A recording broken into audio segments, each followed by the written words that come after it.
Eh. Ramon, are you there? Yeah, still here. Okay, Eric, are you there?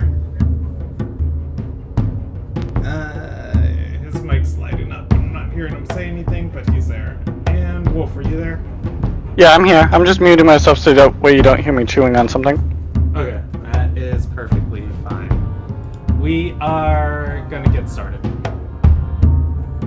Because reasons. Oh man, I forgot to close my window. It'll be fine, probably. Alright, welcome to the Ilderon Tales, and we're going with the fancy piano lounge music. There we go, this makes me happy. Alright, welcome to the Ilderon Tales. This is Group B, Legends Lost, Saga 3 of their campaign, Episode 2 of Saga 3. We don't have a full party tonight. I'm going to be controlling Matir, and I believe everybody else in your group is here. We are playing Dungeons and Dragons tonight. It is a role-playing game. Everything you're going to see is live storytelling, and yeah, nothing scripted. We're playing in a homebrewed setting. It's Ilderon. The link is in the description. We're working on a World Anvil page for it too, so that will be coming. Well, the World Anvil page is there. You can Google search Ilderon Tales, and you will see it as the first result. We're gonna add some more fancy stuff to it. Finally, if you are under 18, this video is rated not for you. Please consult your parents. Otherwise, yeah, let's get into the session. I'm just gonna roll a die because that makes it easier for me. Or actually, let's go through everybody. We're gonna go through everybody. Recap last session.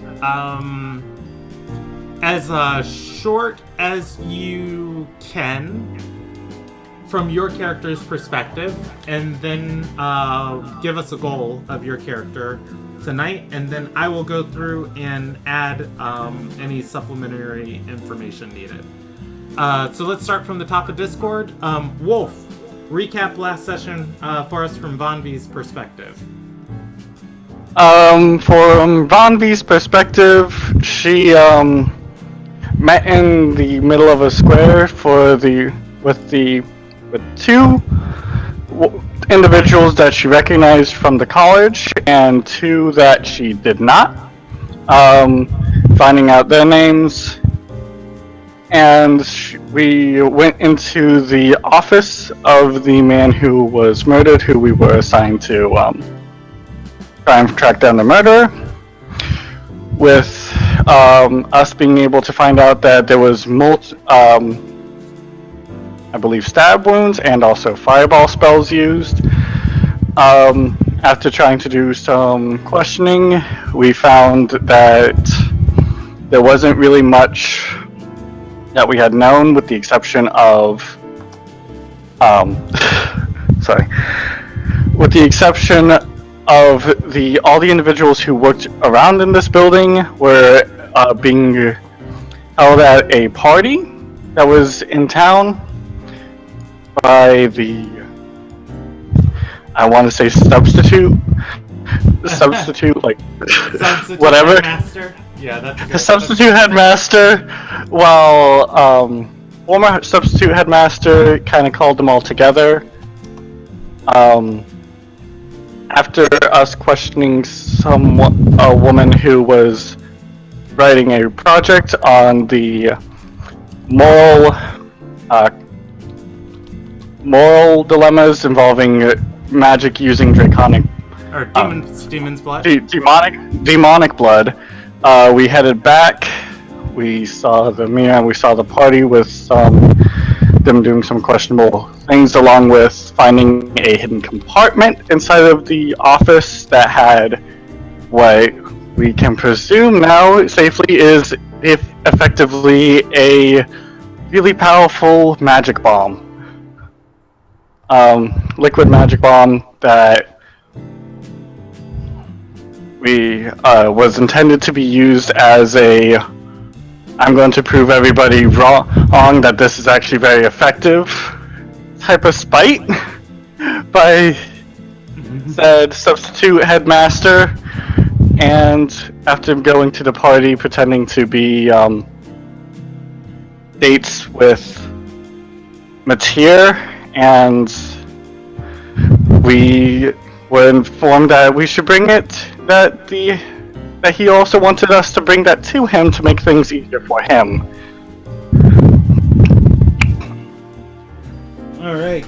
All things are coming up.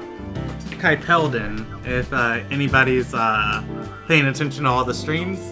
All right. And what's the goal for Vonvi this session? Vonvi's goal, kind of try to make sense of what's going on here and see what, maybe possibly try and find out who, what was the actual decided military tactic. Okay. Oh God, I had that written down somewhere. Where did I write that down? Good thing I brought that up as her goal. One of the reasons I asked you guys for the goals, because I was just like, what? Oh, I remember what it is. Yep. Okay. Yes. Yep. That's Vonvi's. Okay. Admir. Recap as concise as you can from Admir's perspective, and then give us a goal for Admir and Terran. Admir was taken out of his library again and was very upset. He helped with the investigation, discovered that it was a firebolt used in the room to try to either hide evidence or start disposing of the body. Using a tactic that was used on him in Dawkinsdale to glean information. Used detect thoughts on our first suspect to try to get some information. Pissed her off. Helped Drelos find the hidden compartment where everything was. Then Terran took over and convinced the waitstaff to allow them into the party, so that way they could talk to the Arcanist. And pretty much at the end of that, she was just dancing with Siegfried. Okay, and what's the goal for Admir? Or Terran? Hopefully get some more clues and start trying to piece together what's going on. Okay. 2 for piecing together what's going on. Alright, next we have Eric controlling Drelos. Recap as concise as you can from Drelos' perspective, and then a goal for Drelos. So, my good buddy, Menlin, was murdered, and here's this group of people going to help me try and get revenge. I mean, find out what happened. I got a little time to say goodbye to my friend while they went and did a little bit of more investigating. I've been kind of sticking to the shadows to make sure that I'm kind of the man behind the curtain at the moment, I feel. And I am the man carrying around this magic bomb, which is pretty important. And my relationship with Menlin led us to find that compartment that is pushed everything kind of forward. I'd say my goal this week is to make Dila well aware of where we are with things, and that I don't trust Arch-Arcanists at all. Thanks. And probably murder him. That's kind of like a tier 3 goal, but like You have 2 Arch-Arcanists with you, by the way. No, he doesn't trust Kaipelden. No, not Kaipelden. I don't trust Kaipelden. Arch-Arcanists are scum, all of them. Except you guys. You guys are great. Alright. What is... recap from Zig... Yep, Zig. Because you zig when you zag. Siegfried's perspective, and give us a goal from him. for him, Ramon. Siegfried was brought in, I guess, as extra muscle just in case, to help out solve this murder mystery of Minlor. He didn't do much other than find out that Minlor was actually stabbed, so he was apparently stabbed before he died. So it wasn't, he didn't die by magical means. And he pretty much just stood there and then later danced with Darren. That fancy dinner. Okay. I can get behind that. Yeah, so as everybody stated, the session started off on the 26th of Hunter. They were given, well, let's change this music now. We had a very pleasant intro. Now we'll go to our suspense befitting of a mystery. I like jazzy piano. Yeah, I love it too. It just makes me smile starting off the session. All right, so the session started on 26th of Hunter. They found out somebody had been murdered inside of the university on the 24th. They investigated the murder. The person murdered was Arcanist Arias Minlor. He was a master of alchemy, and his lab, through the investigation, was revealed to be intentionally destroyed. Somebody obviously either assassinating him or targeting him down. Whatever it wasn't done in the cleanest of manners. The party was tasked with finding out who did it. Questioning, they couldn't find anybody. They were pointed to a woman named Lysandia. She teaches about philosophy and morality. And her area of knowledge is extraplanar creatures as they relate to the given wills. She teaches about morality, and I used mental vision. Mm-hmm. Exactly. Awesome. And she wrote a paper on the morality of using weapons and items crafted of demon's blood. The Arcanist Kypeldon Calgarin, one of the political leaders within the university, requested her paper and requested her time to discuss finer aspects of it with her. She let the party know that. Upon going to talk to Arcanist Kypeldon Calgarin, he had the entirety, or rather the prominent members of the Yapel ward out at a dinner that's called like the Hope something. I forgot the name of the restaurant. He was celebrating the life of Arias Minlor. The party found out that he was also interviewing people and trying to recruit somebody to take Minlor's place, as him and Minlor were working on a secret project. He later revealed, it was revealed that officials from Supreme Light Glacius's office came in to the university and took proposals from various different Arcanists. They were looking for a magical way to end and win the war with Ardor Sarai. Not everybody. Those interested submitted their proposals, and the party found out that Kypeldon and Minlor had submitted a proposal together that was declined.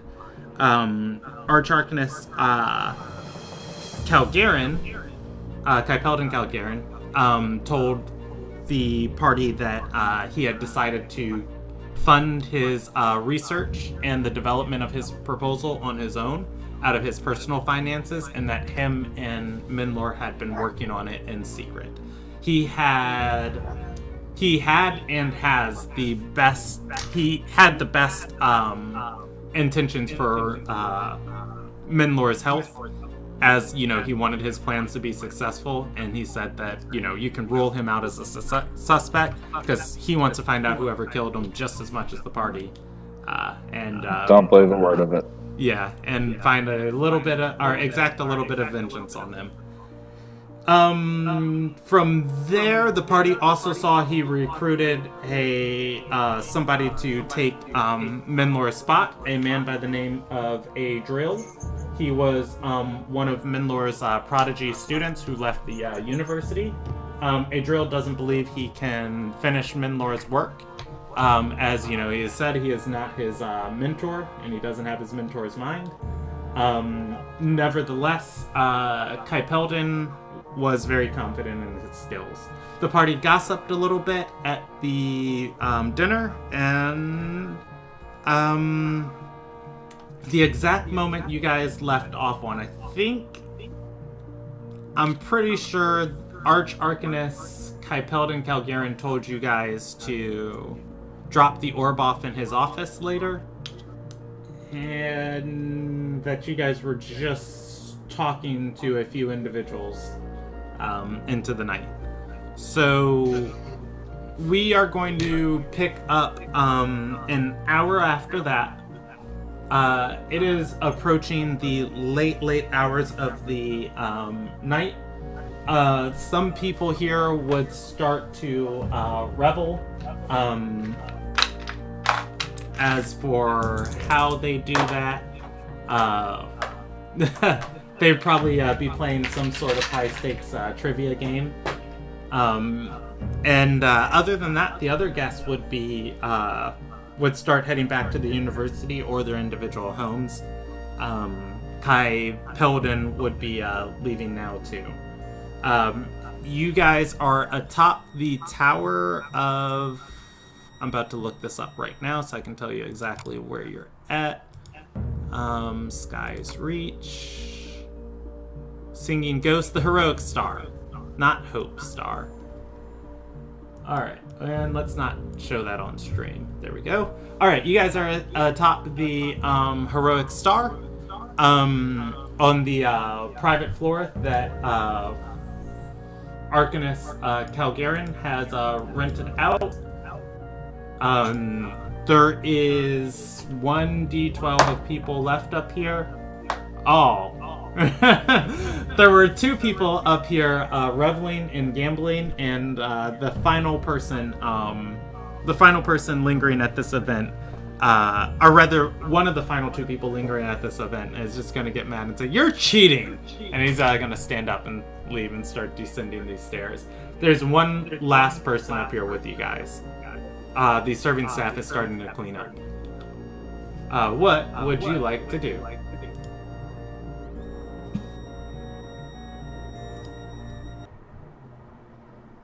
I'm not giving my orb to anybody. That's my orb. I think I'm going to say that I'm going to put it on my motion at the party that I'm going to find them tomorrow. And probably... Hold on, can we even see you? I can see him. If I remember... Yeah, no, Ronvi can see him. Yeah, he rolled a 25 on his stealth check. Yeah, Oh, okay. and my passive perception is higher than that stealth. Okay. You also tell us. Oh boy, yeah. Our friend that's hiding in the curtains seems to want to head out alone. I tell the rest of the party. I mean, there's only one guy there. So. Alright. So in character, that sounds fine. What about the rest of them? It's getting late, right, Brandon? Yes, it is. It is getting late into the night. Should we find a place to rest? Possibly. I mean, I do have some problems. Yes.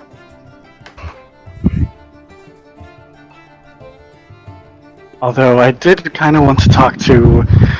What was his name? Draylen? Dralos. Dralos. I'm still learning names. All good. Someone completely different. Yeah, no, I'm... but... It's okay, Bonvi's tired. Yeah, no. Well, I could easily take 1 or 2 people back, but I have an easy ride back. I did want to talk to him about the alchemical ore bomb thing, considering how Garen wanted us to bring it back to him. I'm aware. I don't trust him yet, so I am partially doing this intentionally so that we aren't just gonna hand it to this dude who wants to make a weapon out of something that. I mean, that's fair. I completely agree. I don't personally enjoy conflict as much as he does. But I do have a way to make it entertaining. But again, placing alchemical bombs on people. Such a cruel way to go.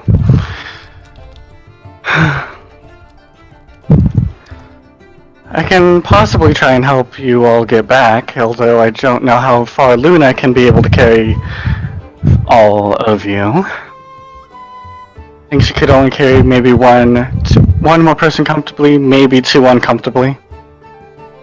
Why are you needing a ride? We're literally right down the street from the tower. Fair. It's just... yeah. I don't know. Sometimes I just don't feel very comfortable being moving around on the ground, considering, well, there is somebody out there killing. Who's to say if they haven't picked up the people sniffing up the murderer, that they might not go after us? So would it not be better if, instead of trying to carry everyone or carry individuals up by yourself, we stay together? That's fair.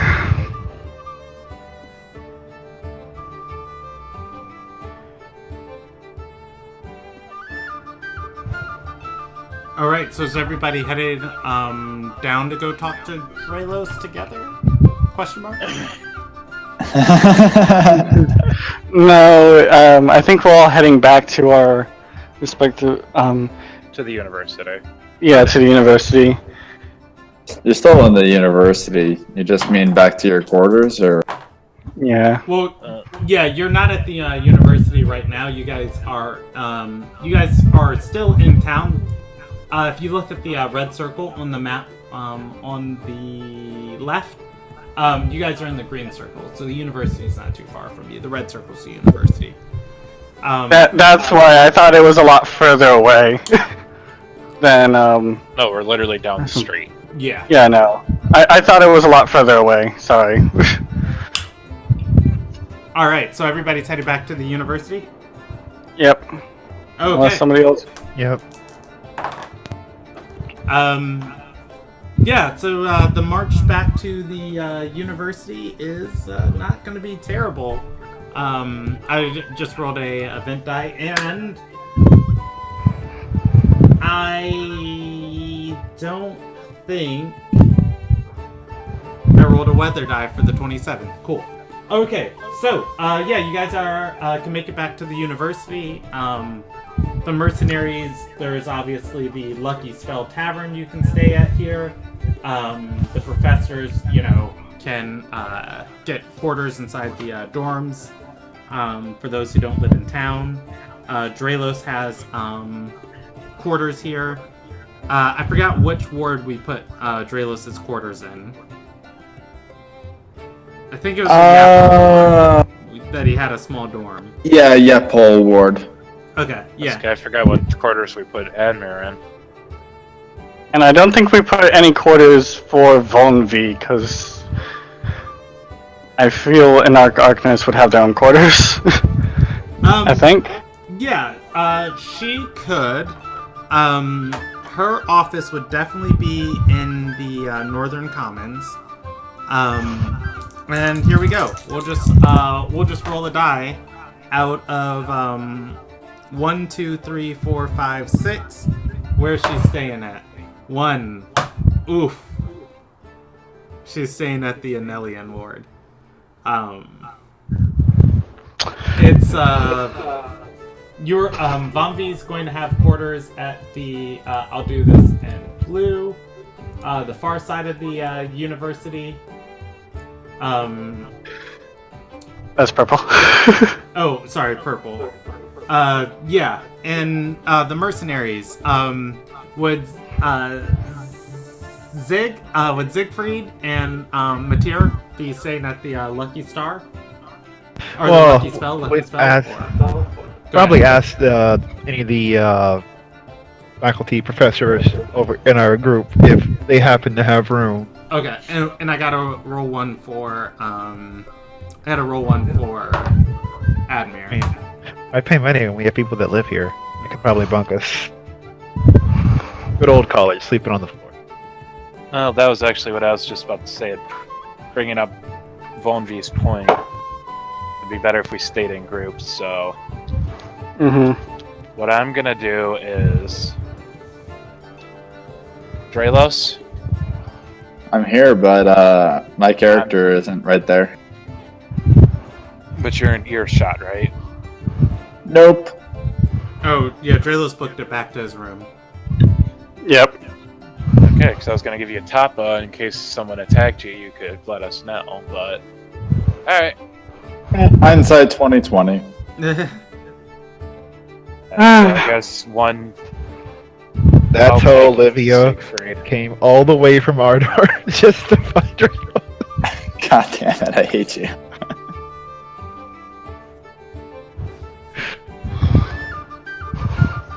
Alright, so I'll take Siegfried in my room, and... You can take Mateo. Alright, as long as he knows then to keep his own privacy. Alright.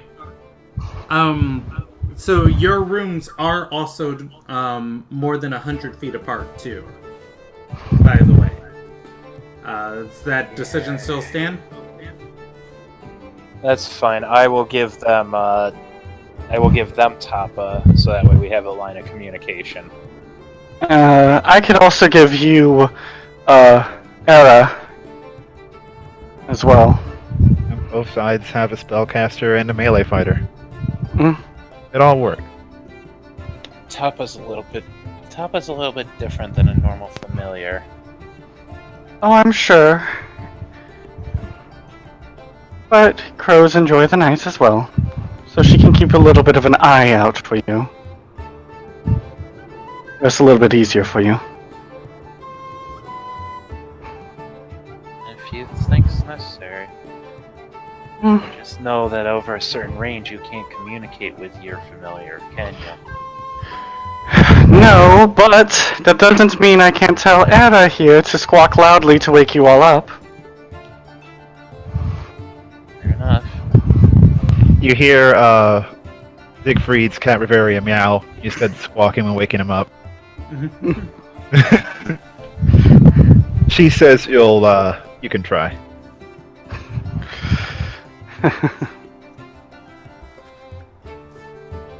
Alright, so...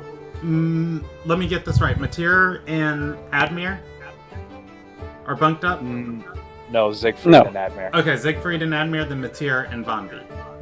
Yes. Okay. Alright. And each of us has the other spellcaster's familiar. Alright. So, Vonvi stays in the Anelian ward. Funny enough. Admir stays in the Calgaran ward. Oh, the irony. Yeah, both of us have the most ironic locations. Yeah. Well, the Anelian ward is where they send all of the undead that study at the university. It is the slums of the university.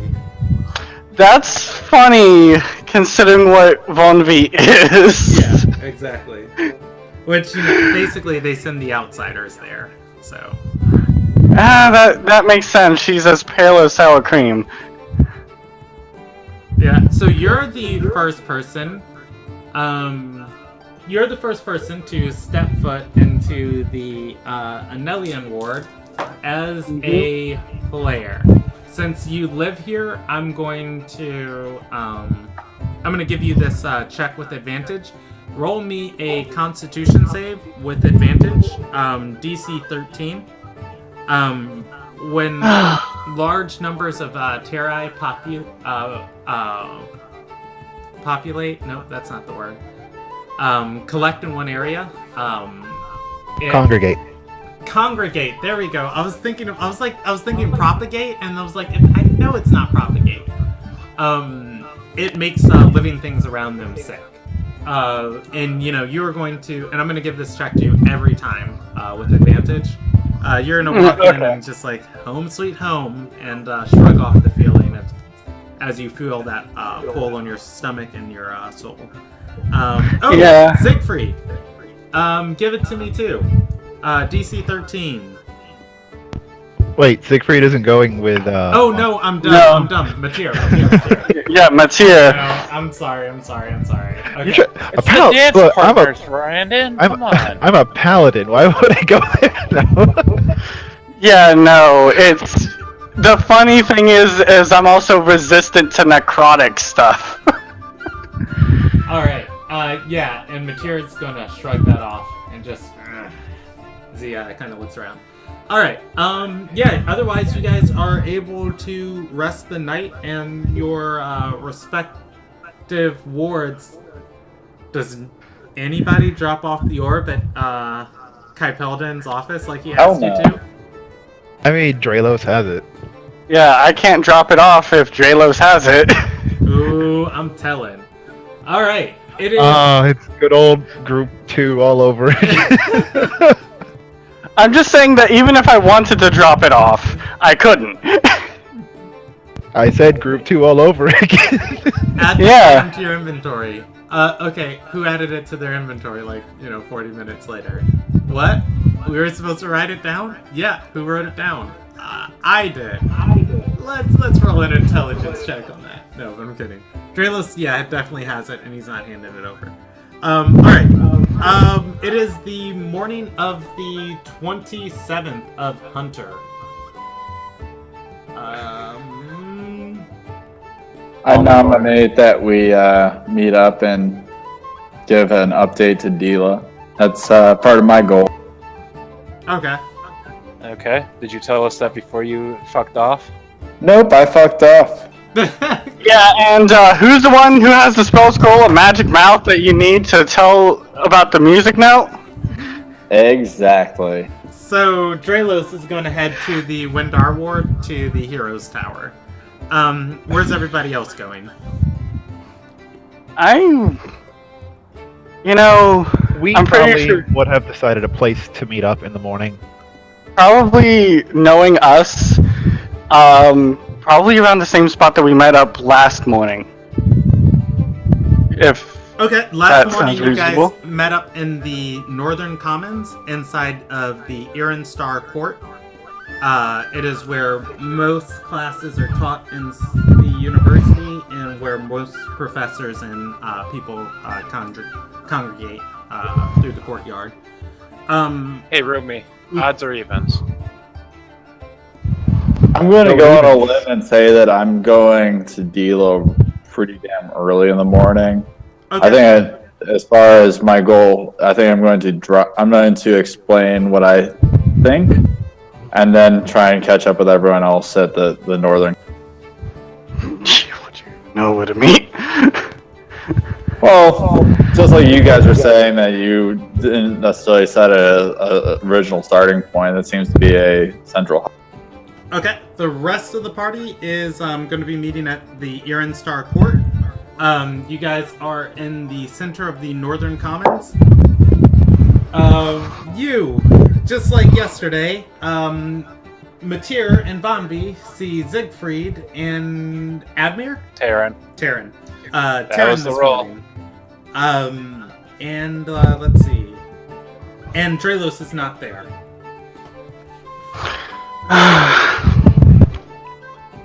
Where's your friend? Where's your friend off to? Yeah, he does this sometimes. I'm going to roll. Well, didn't he say he wanted to talk to Dila about the magic mouth thing? Sounds like a good idea. Anyway, I mean, yes, but I'm the one who has the spell scroll, and I'm also the only one amongst us who can cast it.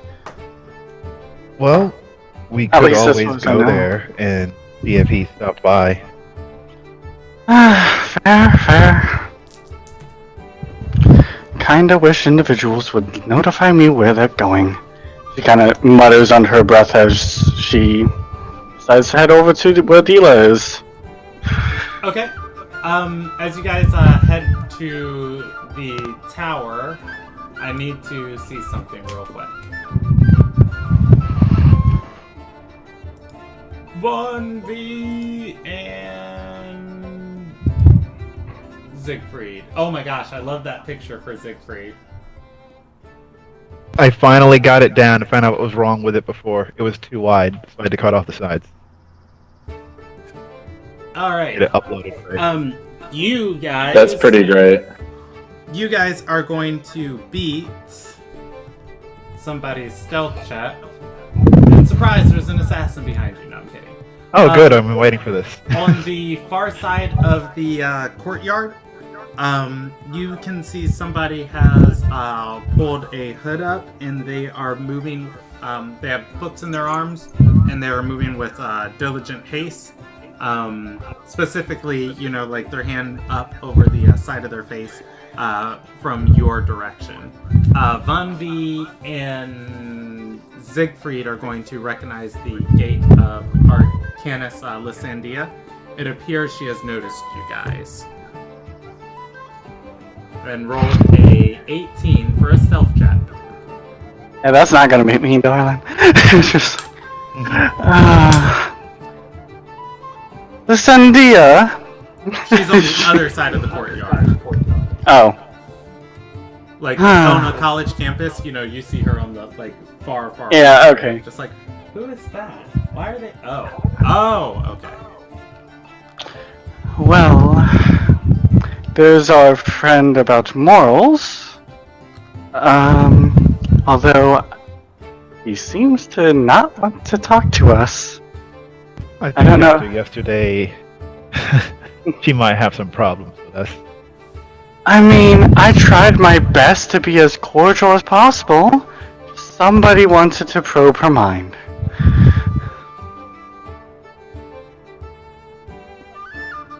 Well, when someone who teaches on morals goes against someone who has not that many left, it's a weird contradiction. Fair.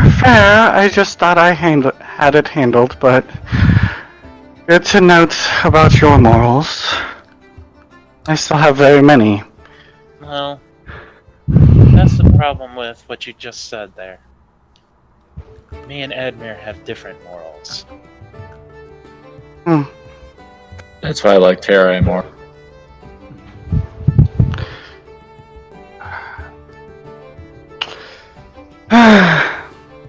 Well, I don't blame her for trying to hide from us, but the girl really needs to learn on how to be more stealthy if she's gonna try and hide it from me.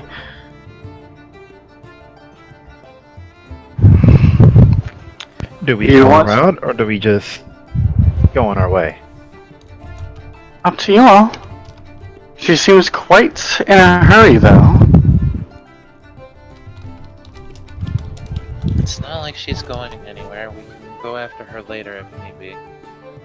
Fair. Alright. Besides, I would like to make sure that your friend didn't get into any trouble. Alright. So you guys continue to Dila's tower. Switching over to Drelos. I really need to get these two people.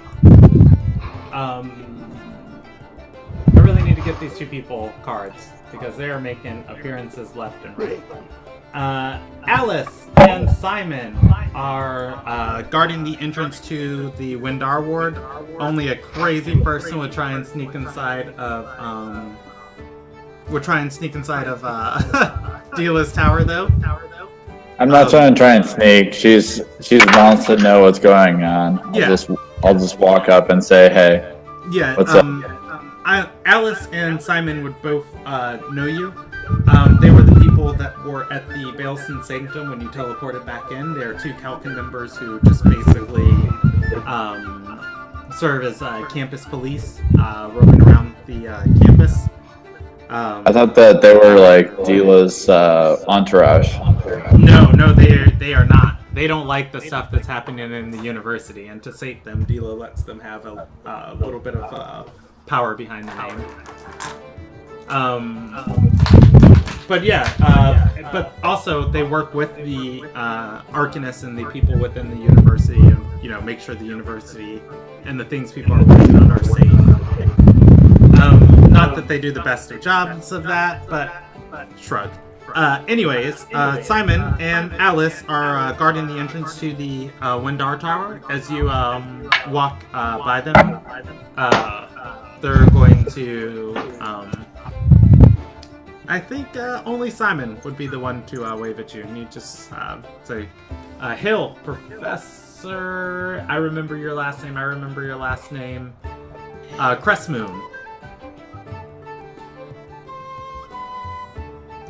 Hey, how's it going? How's the day going? just keep walking. Just keep walking. How's it going? And he's gonna say, well, we've had okay. Alice is gonna shake her head and say, don't cozy up to these people. As you just keep walking by them. Inside of the tower, the only two people who live in this tower are Effie and Dila, and occasionally, Dila will have her private meetings in here. Heading up to... Oof. You gotta roll her a percentage die.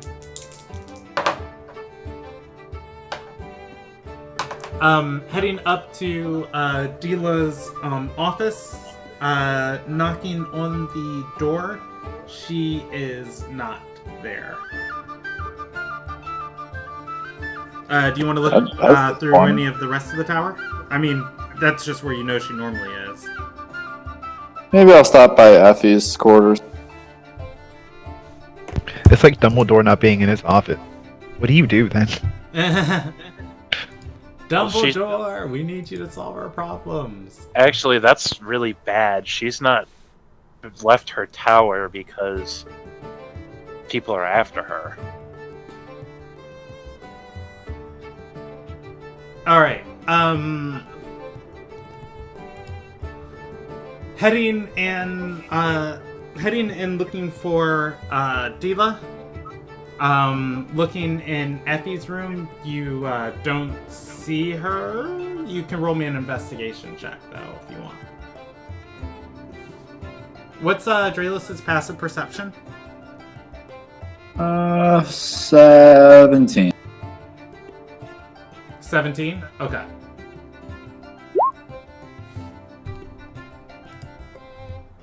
The bad rolls keep coming.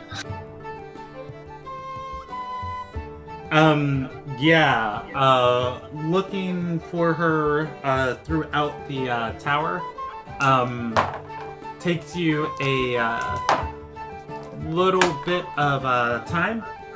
You don't find her in Effie's room, and then you start going through the libraries and then some of the smaller offices and meeting rooms. Some of the rooms here are sealed. Some of the rooms lead to open balconies. Some of the rooms don't quite match the space that you think should be within the tower. But yeah, you search very briefly along the 10 floors of the tower, and come up with nothing. That said, we are going to jump over to the rest of the party real quick, and you guys are going to be approaching the Windar, or the Hero's Tower. Again, there are two guards at the door. There's a female and male Calcan officer, Alice and Simon. They are dressed in the green and gold colors of the Kalkin. And let's go to more appropriate music. They are going to... Will they recognize Terran? Because Terran came through the portal. Oh, but yeah, you guys have been called here for Dila's private meetings before, so of course they recognize Terran. As you guys start approaching the tower, you are going to see both Alice and Simon just like inspecting the party. Simon raises his hand, waving to you guys as you walk in. Siegfried will wave back.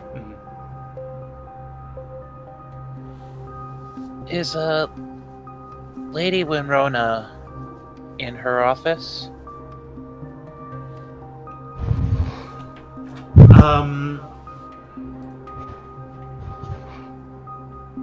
They are going to look at each other, and how much knowledge do they have about the inner workings of the tower? She's going to say, when we switch with when we switch with Lord Wetchard's men, last we knew and checked she was. And Alice is going to shrug and say, but she roams the tower at her own leisure. Did you happen to see a Sarai walk through recently, light scarring? They know who Draelos is. Did he come through? And Simon's gonna say, "Oh yeah. I know Draelos. Yeah, we talked about our morning."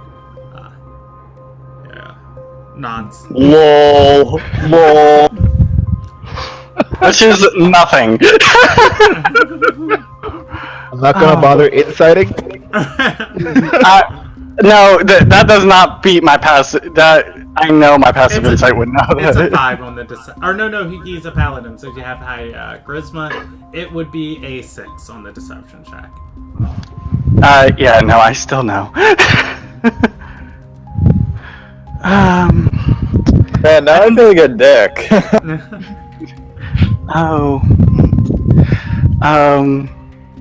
You're not very good lying, are you, darling?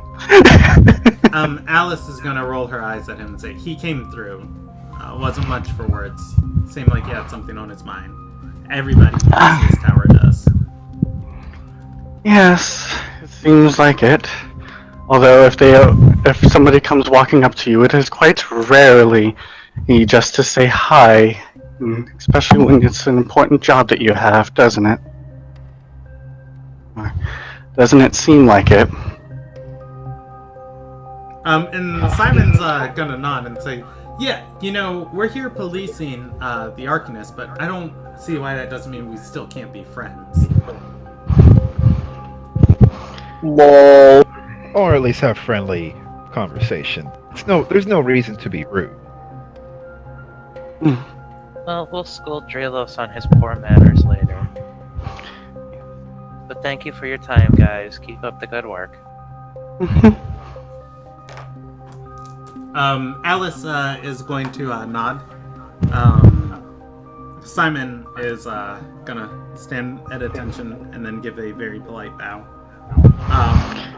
And Alice is gonna look over at him and say, "Don't bow, there's no nobility in this country." He just kind of stands up straight again. At least that's a sign of respect. He's going to kind of give a soft nod to both of them and walk in. Alright. Let's roll a percentage die for if you bump into Draelos or anybody else. Okay, you guys step into the tower. The first floor of this tower doesn't get a whole lot of light. You guys are going to see torchlight coming up from a stairwell that leads down into the main. Gosh, I am so wordless lately. Atrium? Yeah, we'll go with atrium. The main atrium of this of the first floor of this tower.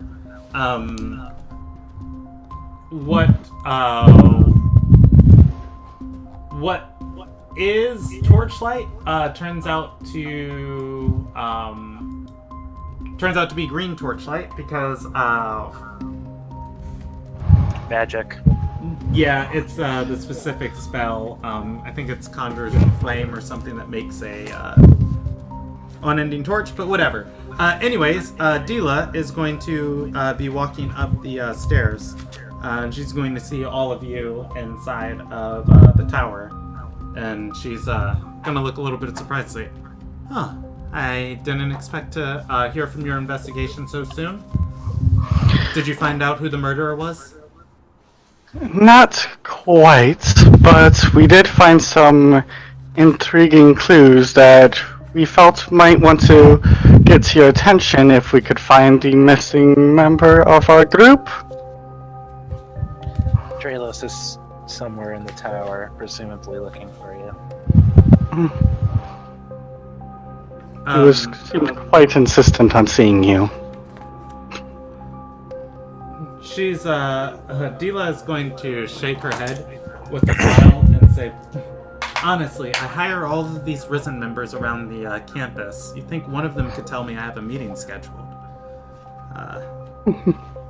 And Oh, lol. she is going to start walking up the stairwell and say, "Well, come, tell me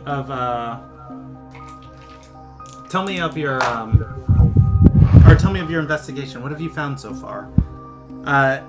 Dralos is going to hear voices coming up the stairs, and as you are going down to check the lower levels of the tower, you're going to come into your party, Dila and Rona, followed by your party. Ahoy there. Perfect timing. Dralos, you should really, keep a better tab with us where you're going sometimes. I'll work on it. It gets quite a headache trying to keep track of you like a disruptive student.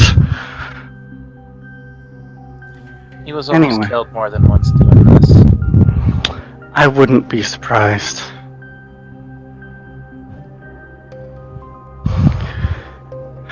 Anyway, so, Dila, can we step into your office with... We were about to do that before you joined us. Yeah, and she's going to keep walking upstairs and say, most of this tower is warded anyways, but yes, my office would be the safest. And she is going to lead you guys up to the top floor before you discuss anything else. Once inside the office, for the players who haven't been here before, Dila's office on the top floor of this tower is a 2-story office. It is divided up. Almost like a moon. One crescent of it is on the second floor, which serves as a library, and on a different stage of what would be a different stage of the moon is a lounge area on the second floor. All of that overlooks the first floor at a different angle that is kind of like this right here. I can't see what I'm drawing because Roll20 is lagging, so we'll go with that, and then we'll go... I still can't see this, but... Oh god, that's awful. Yeah. It's okay. I get what you mean. Anyways, it's kind of rotated over on itself, and the whole office is one large circle.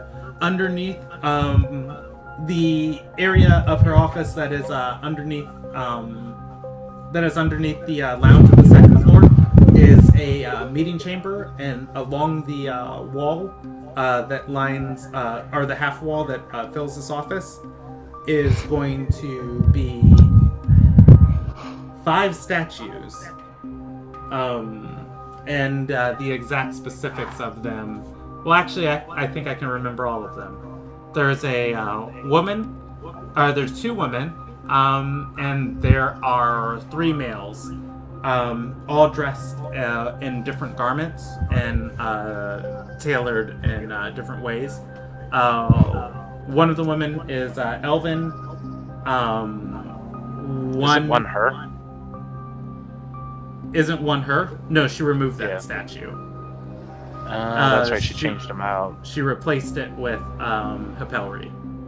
That's right. And yeah, the 3 males are all human. They each are holding up different items in different poses. And there is a large meeting table extending in front of the statues towards the wall, which has 2 huge open windows to overlook the central city. Dila walks to the table and sits with the statues behind her and the table in front of her. She gestures for all of you to sit. There are a D10 of chairs. There are 5 chairs. Just enough. Yeah. Well, she wasn't expecting a big meeting today, so. That's Brandon, fair. one quick question. Yes. Is this the first time that I've seen Dila since the end of the last campaign? Let me think. Yeah, this would be your first time, because you were in Dockensdale. I was in Dockensdale and You're then came in back. Dockensdale cleaning up, you were cleaning up, our gangs and criminals inside of Dockensdale. You came back, you were settling in, and as you were settling in, Dila put out the call for her B team. Or, Okay. I'm sorry, her C team. Or C D, team. you don't admit it. You don't forget it. If that's the case, then as we're entering the office, Admir is going to be taking control. Alright. No, Terran disappears and Atmir reappears. Not as in, Oh, you know. I know. I just like Terran.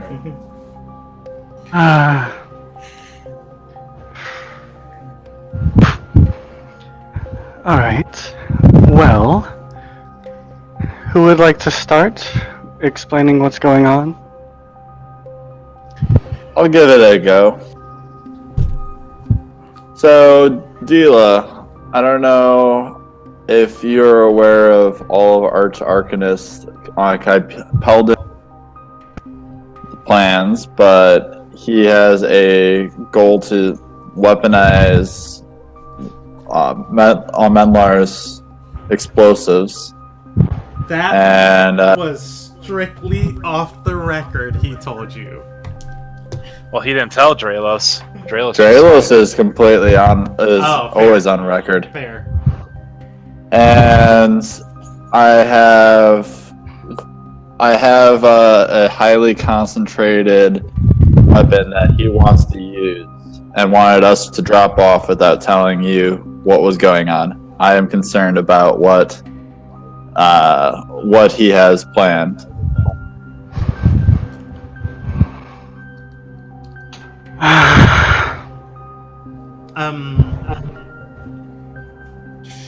She's gonna nod and say, I'd be a fool to say I trust Kai Peldon with my life, but his ambition has always been something I can depend on for how he'll act and react in situations. For context, because you seem to have forgotten that part of information, you remember when some individuals came in here asking some of the Arcanists for aid in their war efforts against a lonely guy, I think. Harder. Did I cut off? For Lil Nagai, no, I heard you. Yeah, for a long ago. Yeah, she's going to nod and say, yes, I permitted Glacius's officials to talk with our Arcanist. Well, he seemed to be a bit distraught about the fact that his plan was rejected and decided to use his own funding for that. To try and prove them wrong. I guess he didn't like being rejected on that. Thought his plan was more perfected than whatever they chose. Although I never caught what they chose. Kind of curious considering my field of expertise is on foreign diplomacy. Dila is going to nod and say, I wasn't present for all the rounds of proposals, but the final proposal was brought to me for approval. And she shakes her head and says, we don't research and discover wanton destruction here. The final proposal that I'm aware of involves sequestering large portions of the Ardorian army along the border.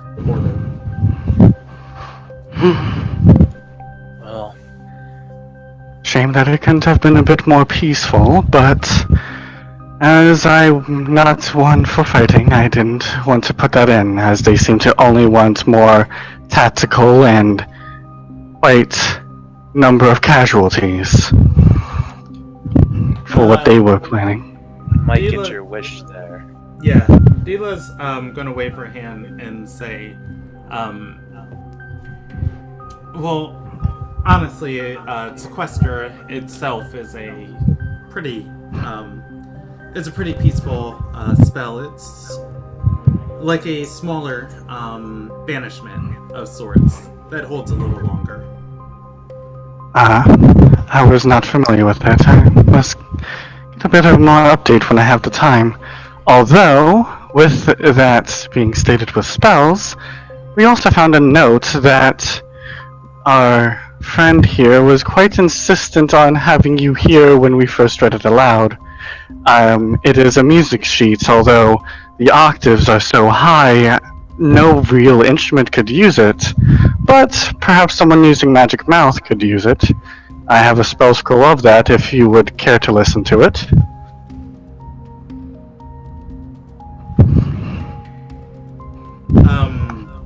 Yeah, Dila will just like hold her out her hand to proceed and say, or actually, she'll say, I'll allow it, but if you haven't found conclusive, if you haven't found conclusive evidence of the murderer, I think you should be out there, still searching rather than discussing this with me.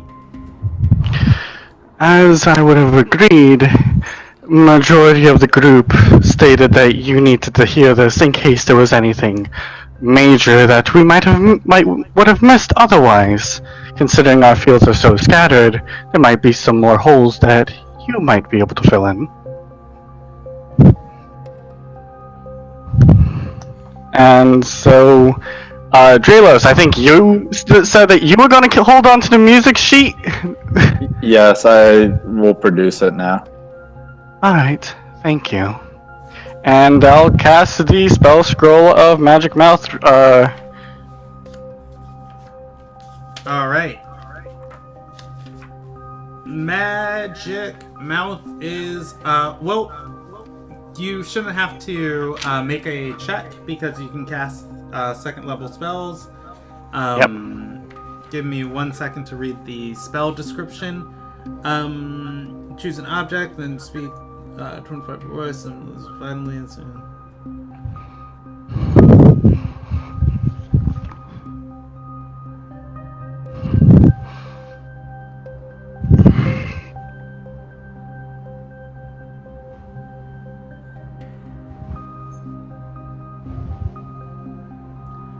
Okay, so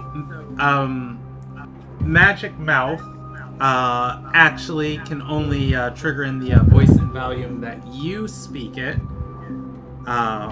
which was my bad on that text. But I will actually instead allow you to make a Arcana check, with Menlor having notes scribbled here on how to edit the spell, so that it does a mental, or tries to replicate what you mentally imagine. Okay. And I'm going to put that at, it's an Arcana check, and I'll put it at DC 12, because that would be 10 plus 2 for the second level spell. Your Jack of all trades would trigger if you don't have Witchmajigger. Nice. Okay. Yeah, so the magic mouth is going to appear. What are you casting this on? Any individual object. I'm probably going to cast it like in the center of the table, so that way everybody can hear it as equally as possible. Okay, the magic mouth is going to appear on the table, purse its lips, and then open its mouth, speaking, or rather singing this note. You guys don't hear anything audible. Oh. Midway through that, once she realizes that it's inaudible, she's going to stop. How many notes are actually on this music sheet? Just the one? It's just the one sustained at a long count. The magic mouth is still going. Okay. I'm going to. Can I cut off the magic mouth myself? It goes until dispelled. I'm gonna. After, if you wait about 20 seconds, it seems to stop. I think I know what that note was intended for. I didn't think of it through. It was meant to break the bomb. Good thing the bomb is in a. It is in another dimension. It's in a bag of holding. Glad we didn't accidentally kill Dila. Yeah, no. That's why I was like, wait. Cancel it.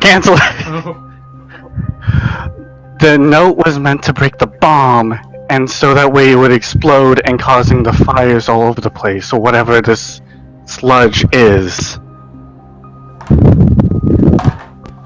Well, we just missed our time. Yeah. Dila is going to Might be. think for a minute and say, sludge? I remember the death candle sludge. It can't be activated without flames. Yes, but we found a different kind of death candle sludge hidden in a compartment in the man's office that was inside a very, very sturdy glass. Drillus, maybe we should let Dila see the bomb. I'll show it to her. I'll produce it. Yeah, she'll inspect it and look at the sludge inside of it and say, it is different. Looking at the glass orb, turning it over several times, handing it back to you guys, and she'll say, I trust you can handle the rest of this? Yes, as long as the rest are satisfied with what it is or don't have any other questions, I would like to cast a spell once back in either my office or someplace that's a bit quiet, so that way we can that way we don't get intruded upon if I discover something really valuable. Dila's going to nod and say, and I'll have a conversation with Arcanist Calgarian. Oh, good. We told Mom, Mhm. Calgary. Yeah. I'm still satisfied. Are you? Okay. Well, unless anybody, as I said, does anybody else have any questions for Dila before we head out for me to cast Legend Lore? I do, Well, but it's in private if it's all the same to you. I'll be outside. Since it's the first time I've been able to speak with her since I've returned from Dawkinsdale.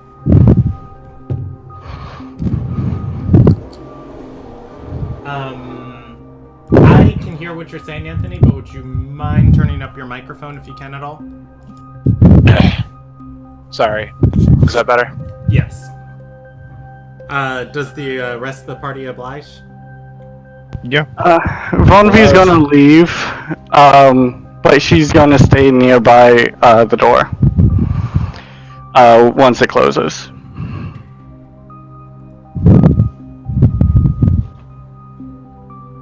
Like, she's staying outside of the room.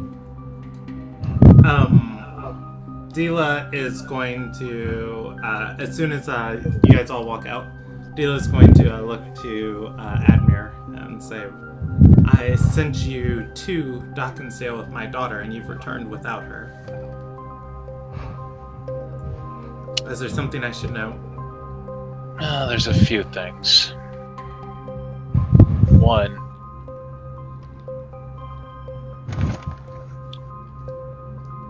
she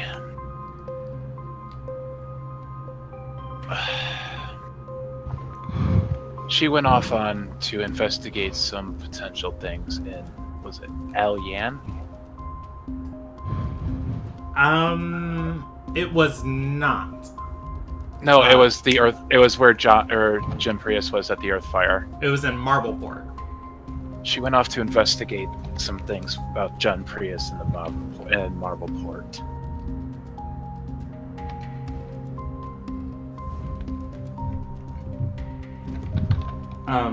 And Dila's gonna nod and say it's not uncommon for her to go dark, but these are things I would like to be informed of before they happen. I called her back to the university for specific reasons. Here's another thing. You didn't never trust Jim Prius. Is this correct? And she's gonna like put her eyebrows together and say he locked me away in Galkin for 2 months. I never trusted him past my exile, and I didn't trust him when we were together in Old Reldian. I didn't trust him in Galkin, and I don't trust him now. That's probably a good thing, because he's working directly with Olivia. I've seen and heard them talking. And Dila is going to say, yes, it was him, Olivia, a Deathan, an Ardorian knight, Elena, and a man using elven magic who captured me in North Shore. Iman Solm was also affiliated with them before he was taken care of by us while we were in Dawkinsdale. She's gonna nod and say, I've received Lyra's letter on the matter. And she's gonna nod and say, it's unfortunate. It's unfortunate it had to come to his life, but nonetheless, well done. Dila, since the moment I met you, you've known something, and you've never been upfront about it. Well, I've met him. I've met and forgotten him. Face to face, spoke with him. The incident left me a little worse for wear mentally afterwards, but they managed to cure me of that situation.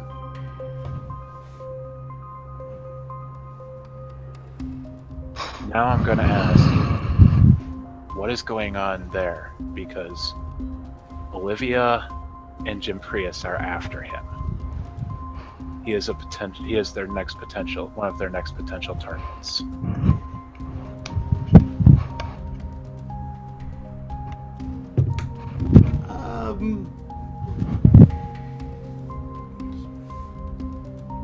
She is going to think for a moment and say, this isn't something that you should concern yourself with. I already have agents working on the matter.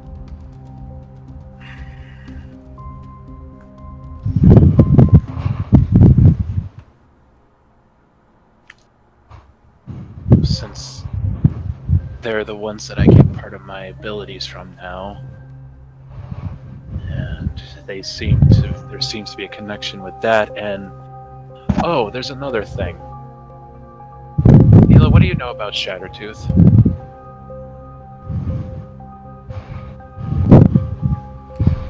Does she know that mirror?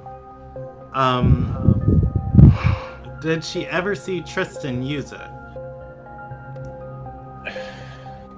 And she's going to say, I remember that Ardorian talking about it in Wynwood. Well, when Tristan left after we rescued him, he gave it to me. One of the abilities of the mirror... allow me to show you. And I'm going to pull out the mirror. And I'm going to cast Disguise Self on myself to make myself look like Dila for a second. Okay. And I'm going to show her my reflection in the mirror. She makes a Arcana check. And she's even when she rolls a 5. Yeah. She's going to get that. And she's going to say it's affected by True Seeing. Yes. Taryn looked in this mirror. And Taryn saw herself. The true sight on the mirror is ever present. It does not turn on and off. Why?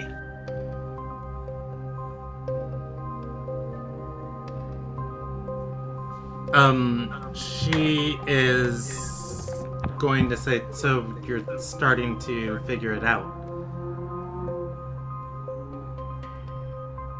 Little bits by little bits. From what we can understand, Taryn is real.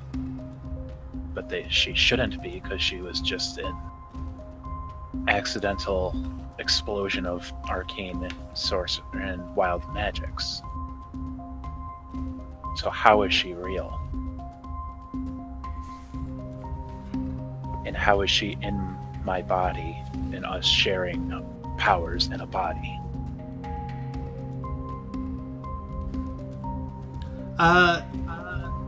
Dila is going to,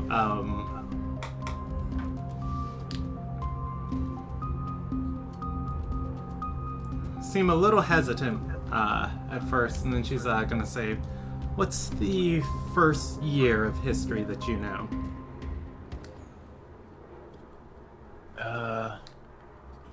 I guess I could roll a history check on that one. Go for it. I mean, I am a librarian, so I do a lot of reading.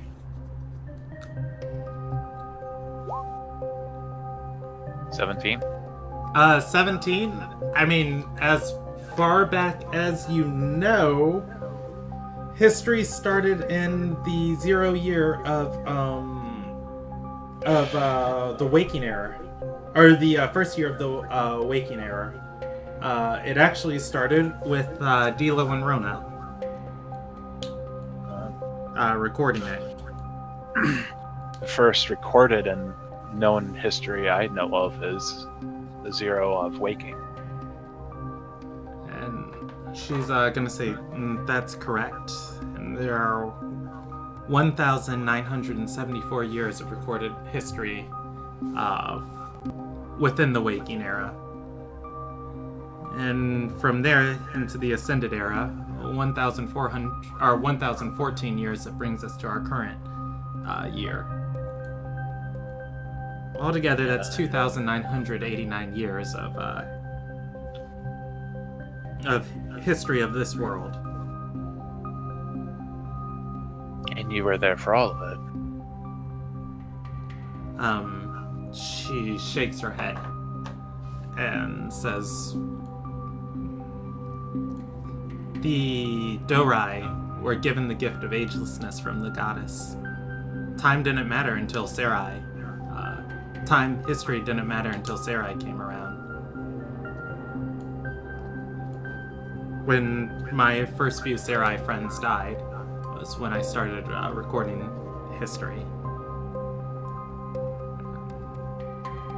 She's going to stand up from the table and walk over to one of the elven statues. It says, there's another era of history before the Waking Era. It's called the Forgotten Era. She shakes her head. Nobody can remember it. Nobody remembers how long it lasted. She's going to say things just... She shrugs and says, they were.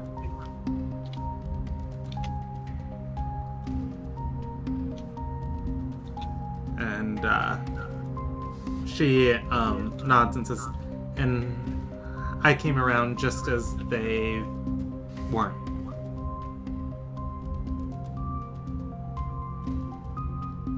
She looks back at you and says, your patron, Forgotten, is from that era. And she's going to shake her head and say, also, don't call it a him.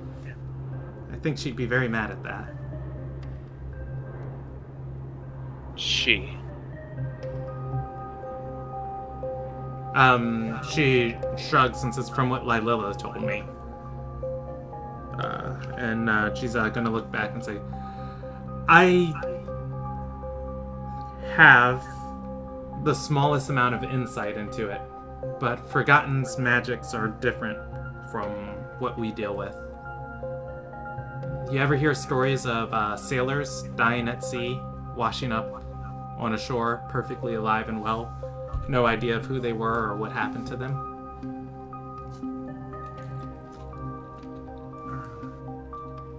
Passing tales, I'm sure. She nods and says, that's Forgotten's magic.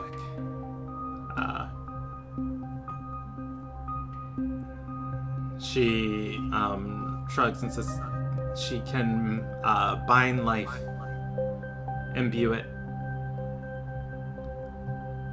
the deceased becoming new, the dead burning with the fires of the goddess Ililia.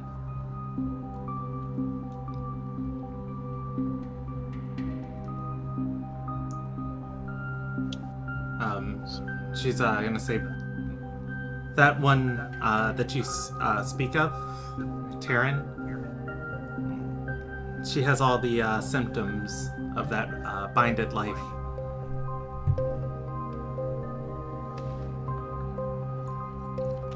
So Taryn was brought back to life by Forgotten's magic.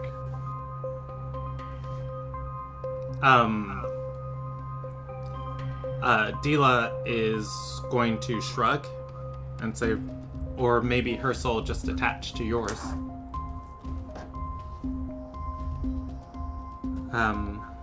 She's gonna say, from what I know, Forgotten can't make vessels. Only what fuels them.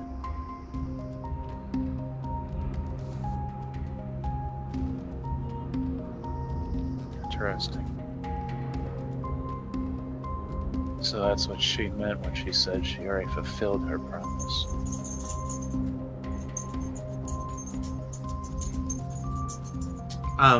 Dila is going to say, Lylilla once called her a name.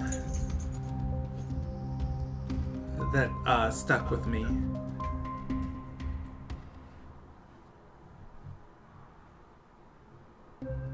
What was that? She's gonna say it's Duzima.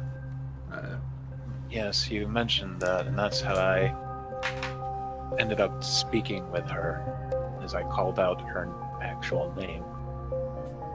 She nods and says, in the most lost of concepts of the first tongue we spoke, it meant the seed. That's from Old Tongue.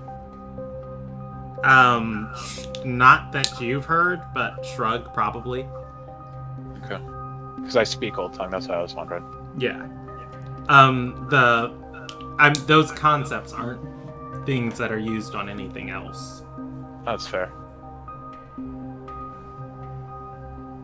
She did mention that her children were being attacked. I spoke with her.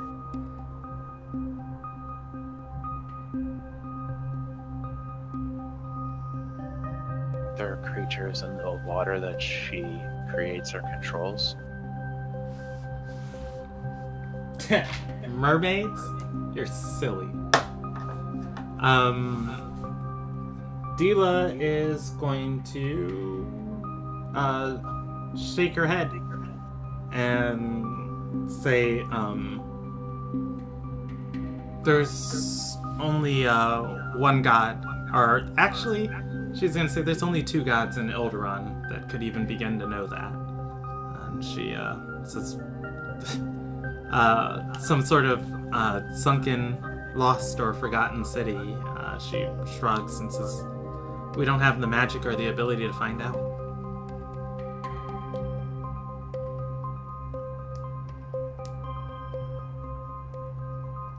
Well, as far as her children goes, if it's what I think, we were on a travel. We were traveling on a ship before, on our way to Dockensdale, and some demons had jumped on as stowaways, or hiding out as crew, and they were after. I forget the term. What did they call them?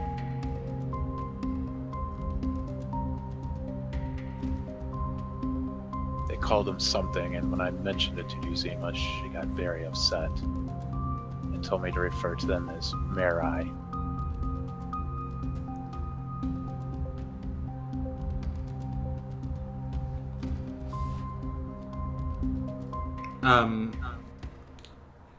And Dila's going to nod at that. Say, Walkers of the... She shakes her head and say, Mer? See. Yeah. And she's gonna nod and say, that's new. She's actually gonna start smiling. That's new. Not often you get new information brought to you, huh? Yeah. And she's going to say, oh, I just cleared my mind earlier. I have to record this before it's forgotten. And she's going to grab a journal off of from her desk and start scribbling down notes from your conversation. And she's going to say, your companions, though, they'll need your help in this investigation. Of course. I had called on others, but she shakes her head and says, Roman, Urkus, Tristan, they're all scattered to their own affairs. Yes. Speaking of Roman, one more thing. On the ship when we were being or when the demons went after the Marai, are you aware of Roman's belief system?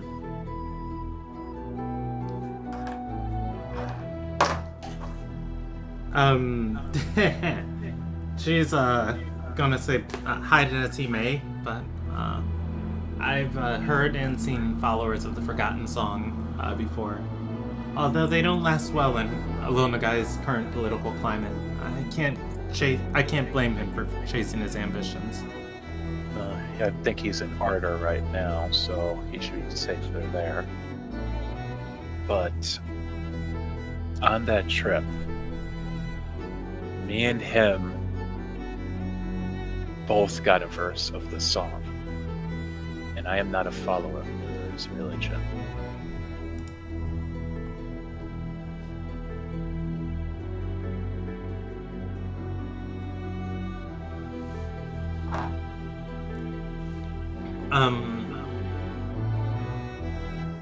And she is going to nod and say, the verse of the Lost Ones called by Destiny. I don't know if... Do I know what this verse is called? I don't know, do you? If you have it in your notes, you do know. I have the verse, I do not have what it's called. Ah. The actual name of the verse. And I don't know its name, but I can recite it to you. If that'll help. In Helfir's name, sung the song of night. For life's solo purpose, we still fight. For life's sole purpose, over the lost my name shall stay. In the depths the secret lies the ocean's way. Through Heldora's door we guard, for her holy sea is kept once barred.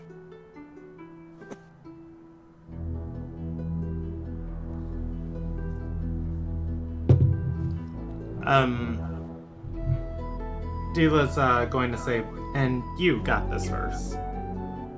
Stuck in my head ever since. It's the only one I've ever gotten since and thereafter. While we were on the sea, finding out that there were Marai being attacked. And she's going to nod and say, I wasn't aware what it meant, but that confirms it.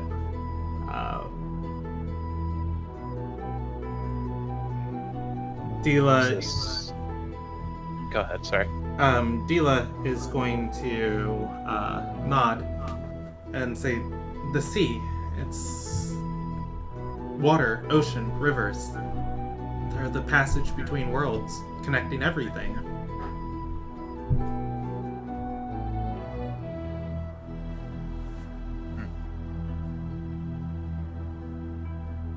So you think this is a verse on how to get to wherever Forgotten is?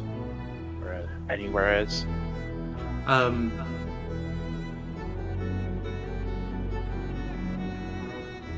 She is going to shake her head and say, no, it's a conversation we're privy to.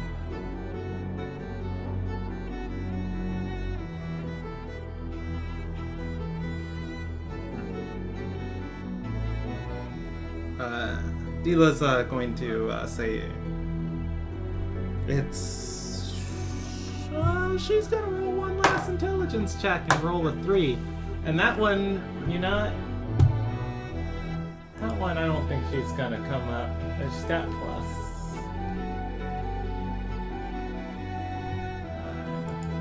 Yeah, she's not gonna come up with anything on that one. And she's gonna say, I'll think on it some more, but... it's interesting. What interested me most about it is that me and Roman both got it at the exact same moment. Him, it's a little more understandable since he's a follower of this faith. For me, who had nothing to do with this song, and never received a verse before and or after, for it to pop up like that. Seemed curious. Thank you, Dila, for finally humoring me in my quest for answers to what the hell is going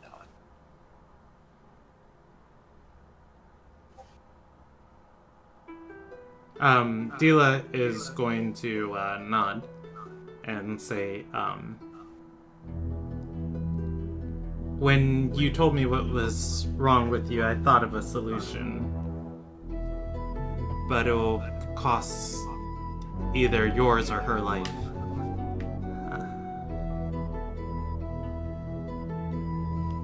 And she's going to say, if you want me to ponder more on it, when we have time when all of this is over, let me know, and it may be something we can pursue.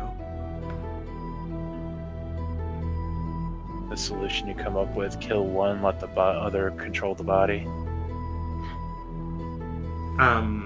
She's going to nod and say, Forgotten can bind life, but can't create vessels.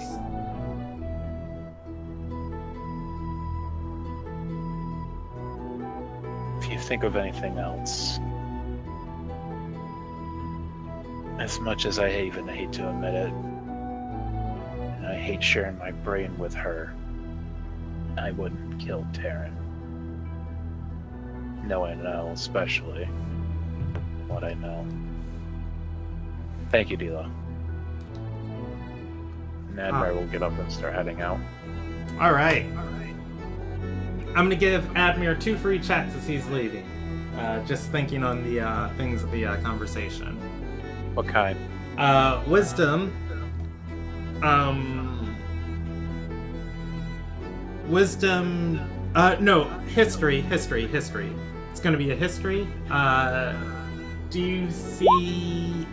Nope. Wait, is religion intelligence or is that wisdom?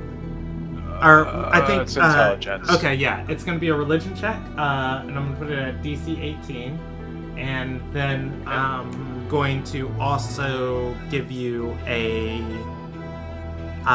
insight check with wisdom, and I'm gonna put that at DC 15. Alright, so I'm going to use my inspiration on the religion check, okay? Okay, that's fine. Oh, 18 on the dot. Touching it. And insight? Yes. That's garbage. Alright. So as you are leaving to reconnect with your party, Dila told you something very specific about Duzima. The Duzima's name is refers to the seed. You're also going to know the Given Wills teaches the seed was the first thing Alilia, the goddess, ever created. Then also on the insight check, something was very peculiar about Dila's language regarding the Forgotten Song. As to what it implied, you couldn't put it together. Stepping outside the door, your party is waiting for you in the hallway. What's up? Yeah, there was something she said mentally I picked up on. Oh, if you picked up on it as a player, you have it for free. I don't know if it is, but the fact that she said she referenced it as if she knew every single verse already kind of kicked into gear in my head. Yeah, she referred to a specific verse and then said, I wasn't sure what that one meant. Yeah, she did say it's a conversation we're privy to. Yes. That was weirding. As if she's the one who's either written it or she's knows about it. So that's something keep in mental note on. Alright, your party is waiting for you in the hallway. Everybody is back together. I apologize for taking up some time there. I had some personal matters to discuss with Lady Winrona. I figured as much. Everything all right between you and her? Yes. Don't worry. I think things are better now than they were when I walked in. And your party's gonna notice this is the first genuine smile Agner has ever had on his face since he's been with you. I will be right back, sorry. Siegfried will put the hand on the shoulders, like, good. Maybe we can focus all on solving this mystery. Find the murderer! Kill the murderer. You read my mind. Murder the murderer. I'm going to say this once to you, as well as everybody else here. If you do try to keep secrets from me, I cannot help to protect you. I know I can figure out things a lot easier than most people give me credit for. And I don't like it when people try and hide things from me. What secret? Nothing. Matir is going to look around and say, excuse me, that one was me.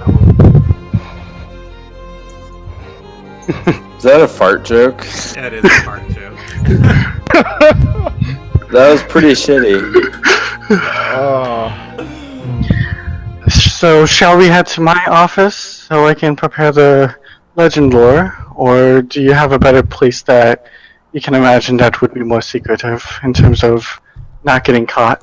Or not getting people eavesdropping, I should say. We are able to do noise cancellation at my office. It's kind of built in almost. I mean, my room is soundproof. Not all bards start off quite, masters of instruments. It's soundproof, but is it scry and or divination proof? Are we that worried at this moment?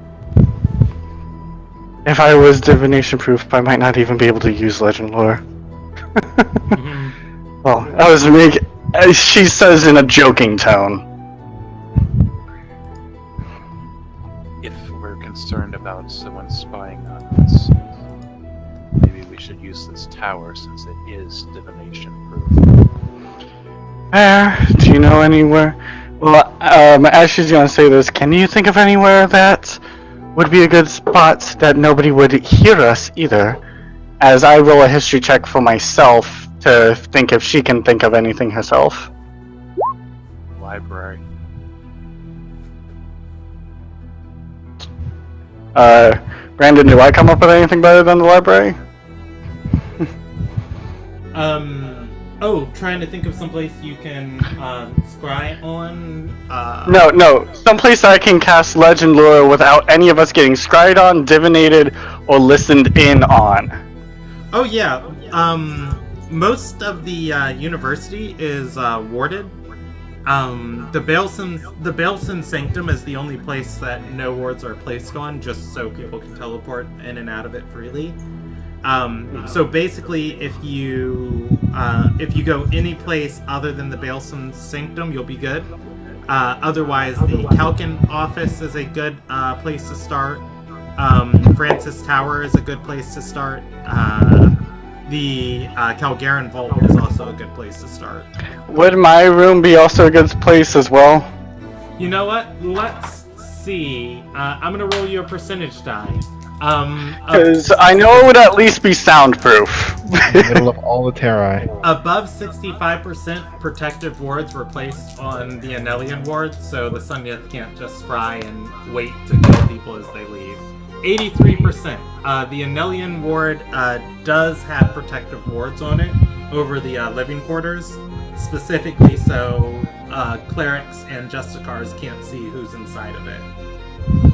Gotcha.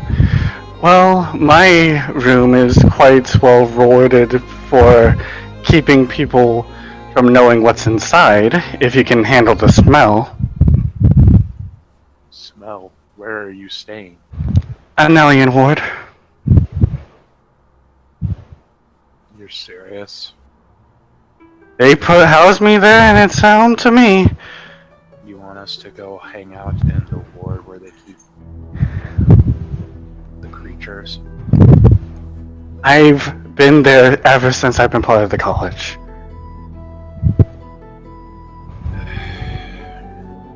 Unless you... And it's the place that I know best. But, if you're really insistent on not going there, we can try your library, but I'm pretty sure that if any noise does happen, other people might hear on it. But I will say my room is quite well warded and protected from any kind of scrying. Or I'm not at going least to argue with semantics. If we want to go hang out in the ward or go out to the library, No, doesn't matter to me. It's fine. We'll head to the Anelian ward. Alright. I'll give them... you know what, just for... How many of them are there for? Yeah. I'll give you each, once we get close to it, I'd give you all Bardic Inspiration saying, here's to hoping that... Here's to a bit of magic to help you out with, handling the smell. And I use 4 Bardic Inspirations on you guys. One for each of you. Is it a D10? It is a D. Let me see. It is a D.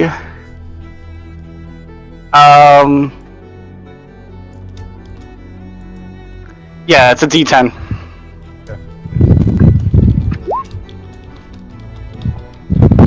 And I will make the Constitution saving throw with advantage myself.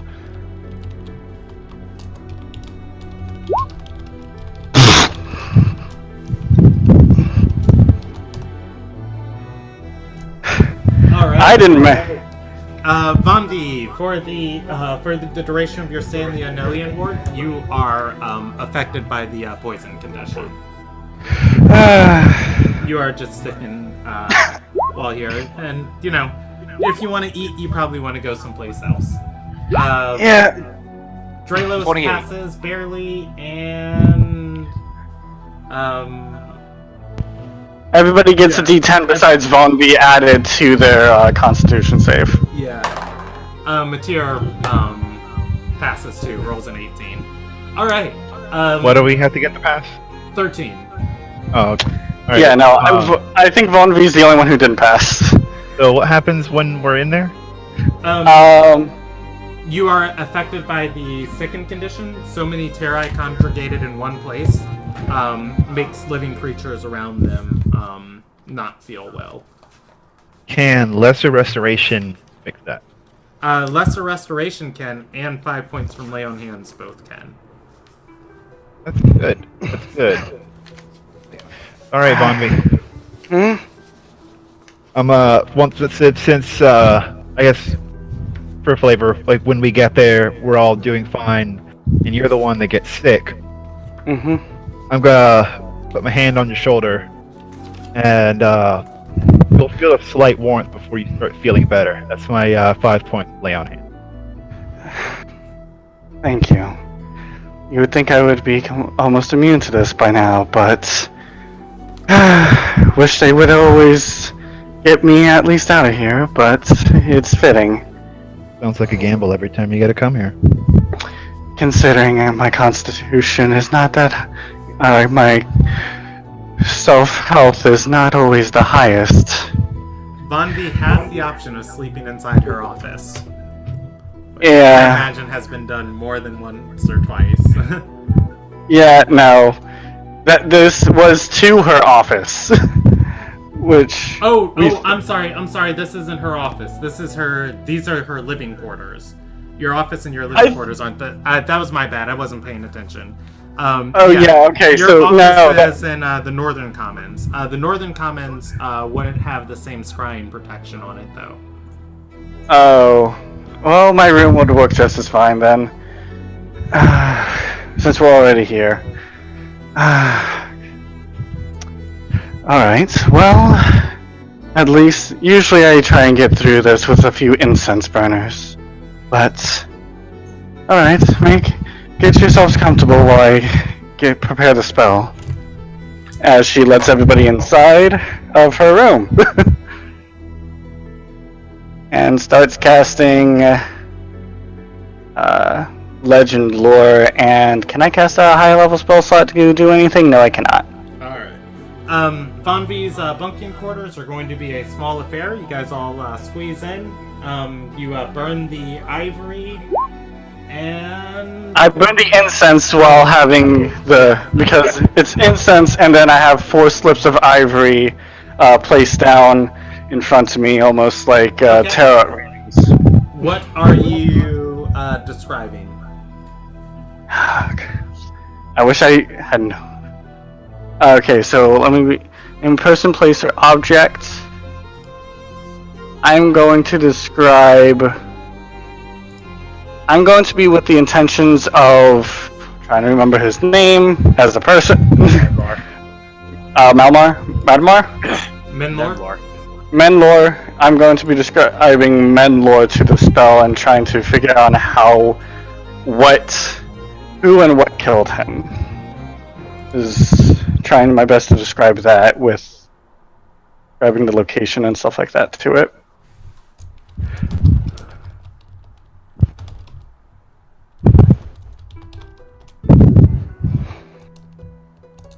Okay. Lore. And describing his office, describing the Menlor himself, as well as the state of the room.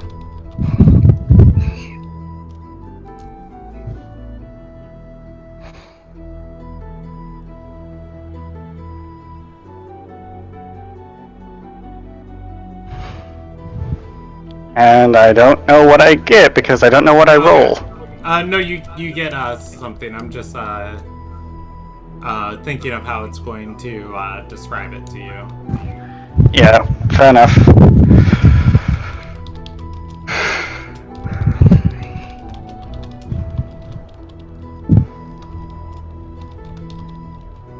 Alright, so you get 3 phrases of lore that it's going to point you towards this person. Alright, so you cast legend lore. Burn the incense. For the 10 minutes, you meditate, thinking on the who and what killed Menlor. Yes. After the 10 minutes are up, and you open your eyes, 3 phrases come to your mind. One whose pure heart has stained. A mental weapon, sharp served their brain. Searched of treasure for purpose lost. Okay, can you send me those written out just so that way I can have them recorded? Yes. I'll send them on Roll20, and then okay. I will also send them in the live campaign for everybody else to see. Yes. Alright. Let me just go ahead. She's going to slowly repeat those phrases as they come into her mind. So, one whose pure heart has stained, a mental weapon sharp severed their brain, searched of treasure for purpose lost.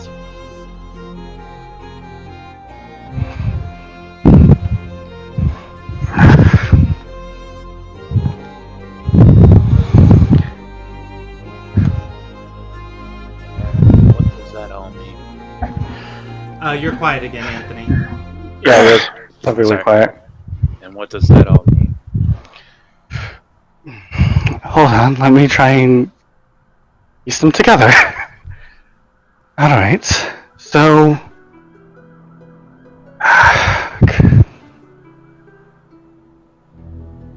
we need to search for a location that the original purpose for it is lost, I believe. I'm going to do an insight check on these words, if that's okay. Go ahead. 30. So all of the phrases are about the question you are about the person you described. You know, who killed Minlor. So one whose pure heart has stained, probably a really good person. Who you know, this might be a blemish on their record. A mental weapon sharp served their brain. You know, they were probably very intelligent and used that to their advantage. Search of treasure for purpose loss. Probably somebody who was unfulfilled and search for something to fulfill that. Alright, so from what I'm understanding on these is we already know the way that they killed them originally was using their magic and skills. The mental sharp used to, one who's severed their brain. The one whose heart of the search of Trevor's who purpose lost again. Somebody who was unfulfilled and was looking for something to find meaning. And they were trying to. I guess what they were trying to do is they're trying to find meaning again through killing this individual. Their life being unfulfilled.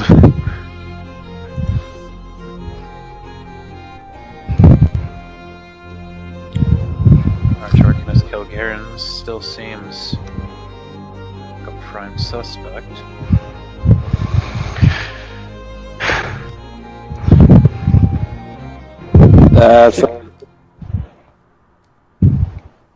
Excuse me. Sorry, you cut out. What?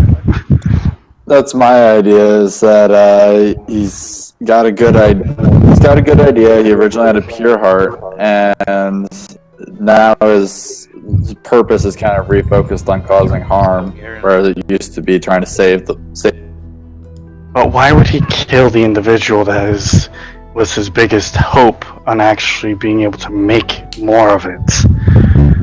It's possible either the fact that He probably took the research and has what it actually is. the fact that he's works with Draelos here tells me he's probably not the most. He wasn't the most upstanding of individuals, so he could have been trying to extort Kilgaren, or just straight up decided he didn't want to be a part of it anymore. And went from there. I say it'd be prevalent of us to visit him in his office. He does want that bomb ever so badly, doesn't he? Yes, but he seems to want to continue what he was originally planning with them. Although our other suspect, the one that was trying to hide from us on our way here, if memory serves me correct, isn't she in terms of morals?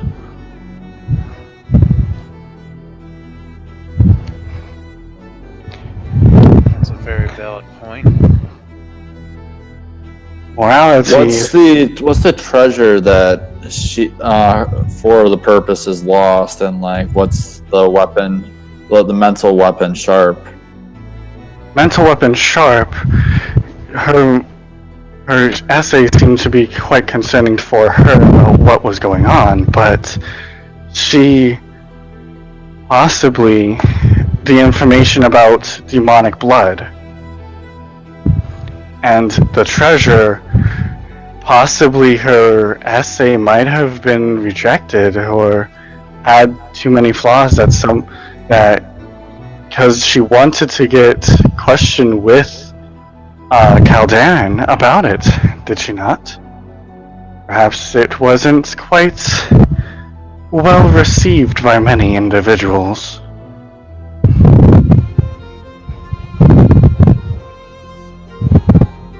Or it could be an individual we have not encountered yet. There's always a possibility that we cannot rule out. It's probably a good idea to not project our own insecurities. That is fair. But that is all I got, and unless we get more or really expensive incense, I'm not able to do this again. Luckily, I get to keep. Luckily, the ivory will still be here if we ever come across any more of the incense. She says as she's putting the ivory slips back. How much is the incense? Oh, let me just see this. Hold on. The incense worth 250 gold pieces.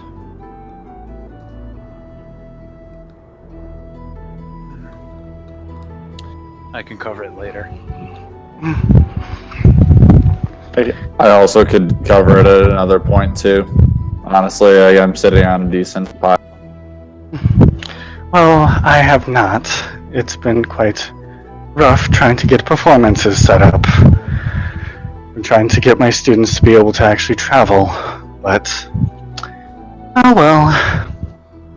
Well, when you travel with us, we tend to make a decent amount of money, huh, Drelos?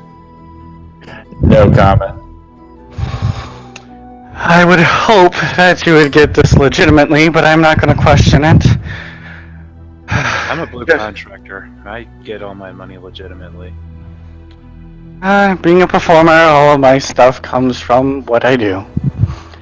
Be it music, art, or teaching. What say you, Siegfried? What do you take on all of this? You've been a little quiet. Honestly, it all seems really vague to me.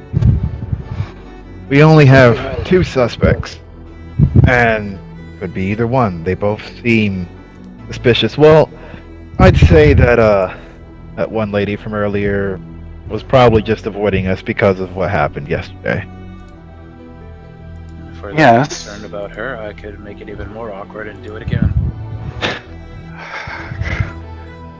As much as I enjoy being able to question people, I feel that drilling into their mind isn't always the best option, especially when we're dealing with other magic users.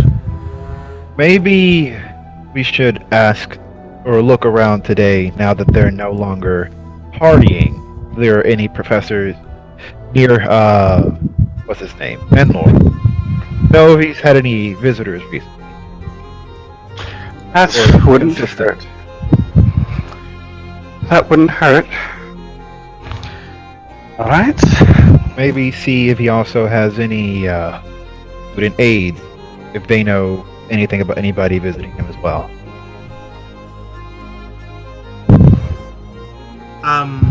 While you guys are talking, you are going to hear something loud against your window, just like a very solid hit on glass, not enough to crack it, but something rings against it, just ding, and then a few seconds later, another hit against it. It sounds like a piece of metal tapping at it. Looking at your window, you can see a tiny metallic bird that keeps trying to come inside of your window. What the fuck is that? Do I recognize the bird? Yes, it is how Ilona guy, or how Sky's Reach specifically sends messages by the university. It is Okay. a magical. It is a magical message. Okay. That is tracking its way to you. All I could think of is Harry Potter and the owl. Hey, Urkus got one of these when he fought an honor duel. Oh. Urkus didn't fight an honor duel. Oh wait, I Oh. think Roman got one of these. Yeah, Roman did. Roman and Oh. Alzette got one. Yeah. Yeah. Vonvi's gonna open up the window, her small window, and to let the metallic bird in. All right. As you do, the bird turns into a dart and zips towards you. As it collides with your chest, the metal unravels, revealing a small note, and it falls apart. There is a small message in it for you. Okay. I guess it's for me. No extra in this place. Reading it. It is from, what is this lady's name? It is from a raisin of. Let's roll this up at random. Let's see. I'm gonna roll a d6 and re-roll on a 5. It is a resin of purity. It is from the risen member from Arcanist Kypeldon Calgaren's office. She writes, Arcanist Calgaren informed me you were supposed to deliver a package to him. He requests it now.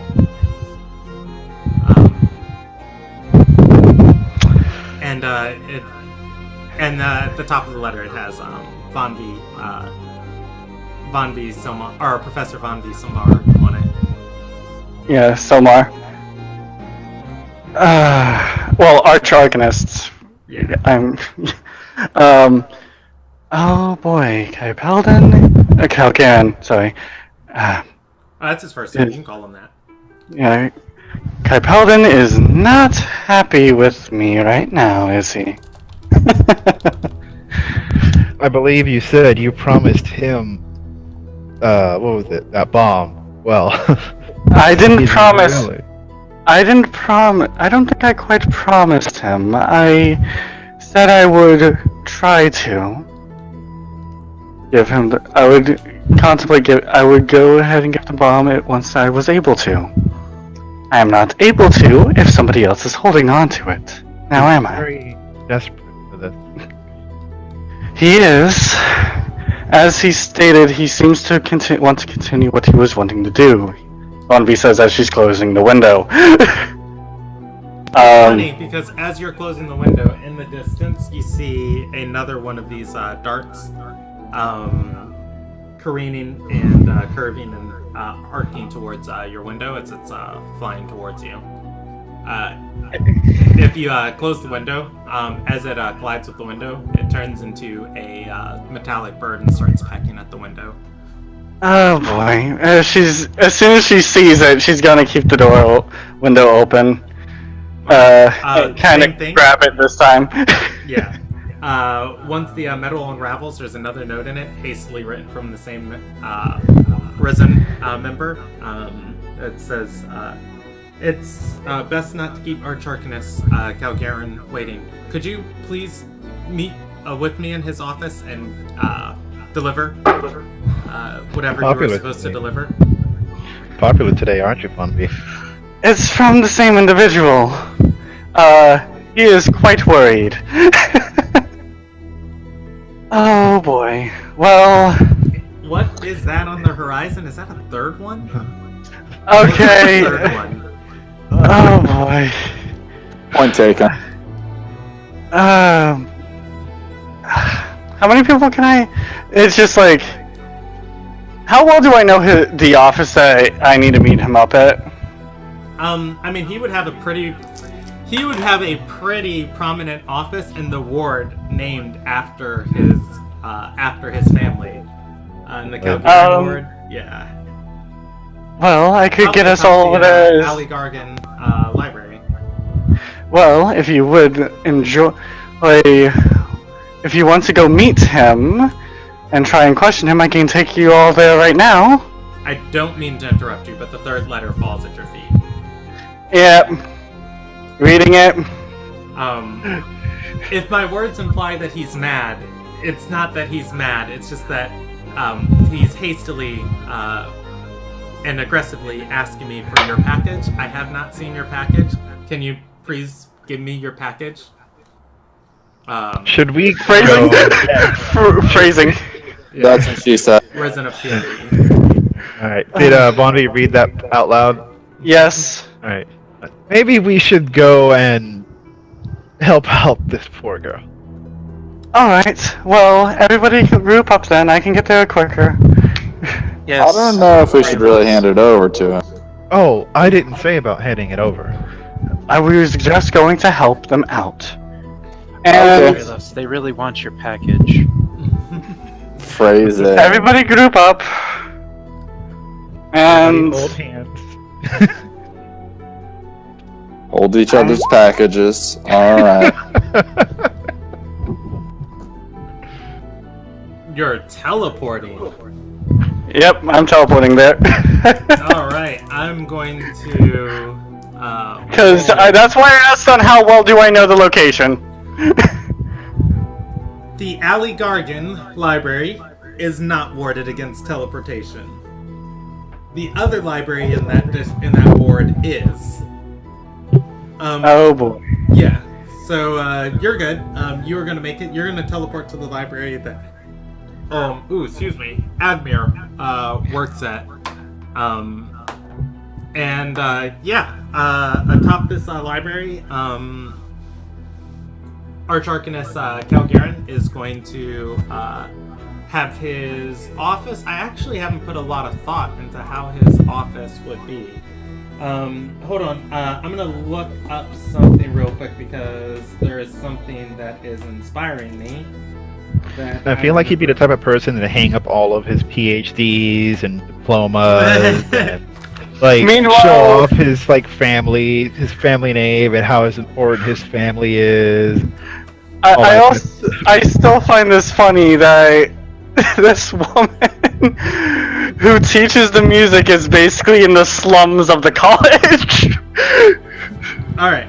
So it's going to be on the 4th floor of this library, and his office. You guys, just because you are just there, you're going to see it is shaped very much like Dilo and Rona's in that 2-crescent, 2-floor feel. But however, each crescent's going to be at a different phase, and it is not going to be as graceful. You can see that this room was originally L-shaped in its design, and that the curvature and everything's been kind of in different color, stone forced in here. Stepping into the lower level of this office, the Risen member, who is going to be at a... would she have a desk or would she have a podium? Nope, she'd have a podium. And she'd have several stacks of paper around her. As you come in, does she... Warp in? Yeah. Well, you warp into the library. You walk into the office. You're not familiar with the office. Fair She enough. would recognize anyone. She would recognize Admir. Well, she's gonna recognize Vanvi because, That's who she was spamming the messages to. she would have been told, ASMR, pale, white hair, looks like this, yeah. Looks same color as Mother of Pearl. Yeah, as you guys all step in, she's gonna say, "Welcome to." Oh God, thank the All Mother. Thank the All Mother. You're here. Do you have the package? It's safe. And she's gonna say, "I don't even know what it is, but if I could just deliver it to him, he's in the meeting that he needs it for right now." Oh, really? You think he needs it for right now? She nods and says, "Please, do you have it?" Well, I would. With Yes. Who is he meeting with? Ooh, is she allowed to tell you?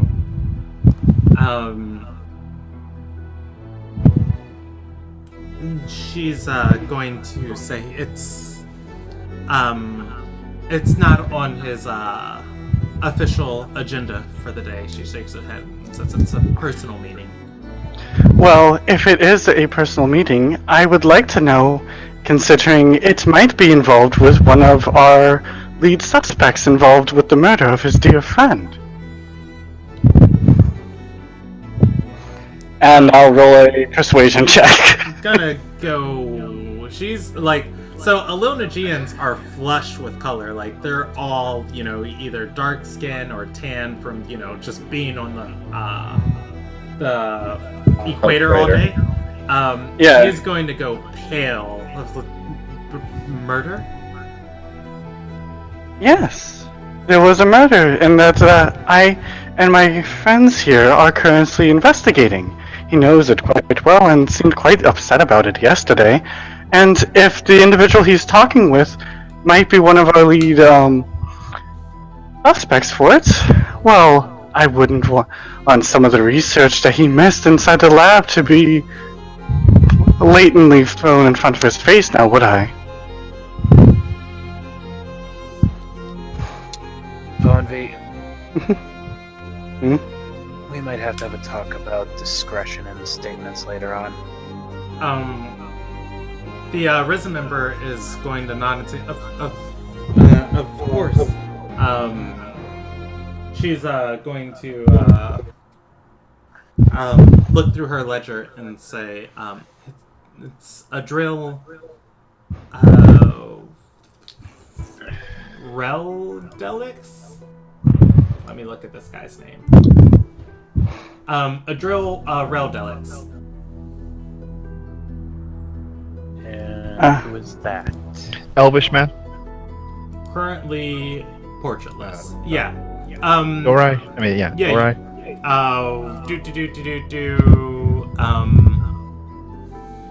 Siegfried remembers. Oh, that was the guy he was meeting, or the apprentice, right? Mm-hmm. Yeah. Okay, sorry. That was the apprentice for the bomb. Or the... The replacement. Mm-hmm. Yes. Okay, I forgot his name, that's why.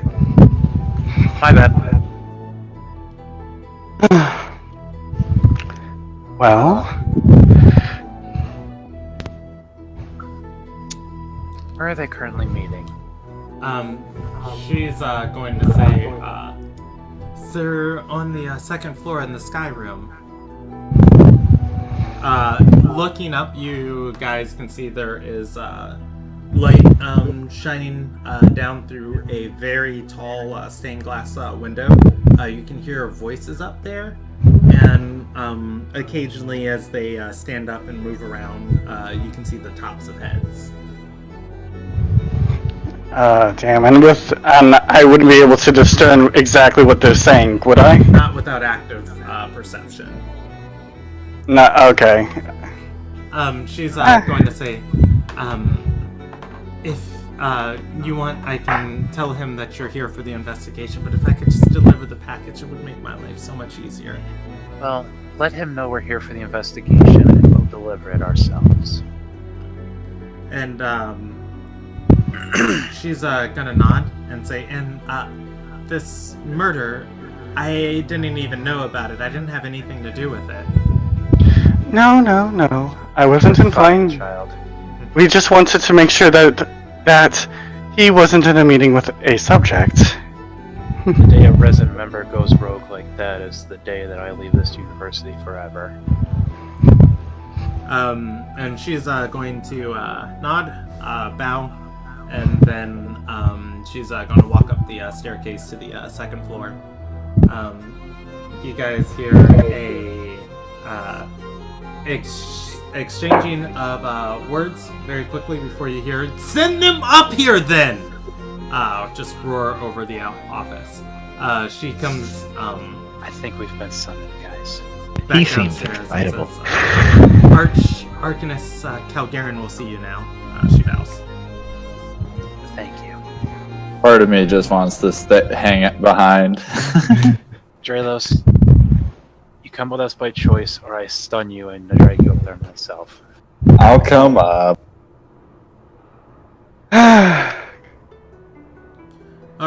Hopefully you'll have a more relaxing day, Von V says as we walk past the Rizzo member, kind of just patting her shoulder like, it'll be okay. As you are walking up the stairs, you guys are going to see a drill standing up, and he's gonna say, "I'll let you get to your next meeting." As I've said, he nods and says, "My conclusion on that is my conclusion. Calgaren is going to hold up his hand and say, no, wait. They have it. I assure you, it can be done. Minlor was close."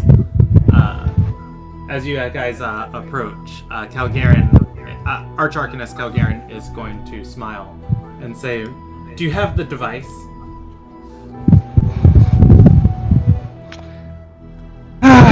Not on me personally, I must say. We were... How do I put this?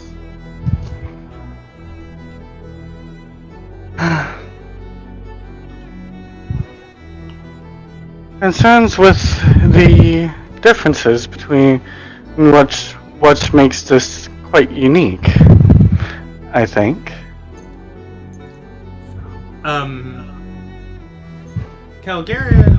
Archarcanist Calgaren's gonna snap his fingers and say, "I don't have time for wasted words. Which one of you has it?" Drill is going to look at him and say, "Look, I doubt it's even what you think it is. I'm telling you, I've looked over everything in that lab. It can't be done." When did you look? He looks and says, "Today. This morning." How did you get in there? He's gonna say, He gestures to the Archarcanist and says, "I'm working with Calgaren. He has access to the entire university." And I was under the assumption that only we were supposed to be allowed in that specific room, for... As far as we knew, we were the only ones that were supposed to be allowed in there. Calgaren is gonna shake his head and say, "No. After you cleared the cleaning crew, the lab's gonna be renovated and given out to another professor who needs it." Archarcanist. Let me get straight to the point with you real quick. You are aware of why we are involved in this investigation. And I believe you're aware that we have you as a suspect. Is that correct? He's gonna, he's standing up now, leaned over the table, hands on the table, and he's gonna kind of lean back now and stand up straight and say, "Excuse me, I thought I cleared my name last night. There's no reason I'd ever wish for Minlor's death." Be that as it may, if you'll allow, we can clear you of it right now, completely, in all aspects, and make it so that this won't be a problem going henceforth.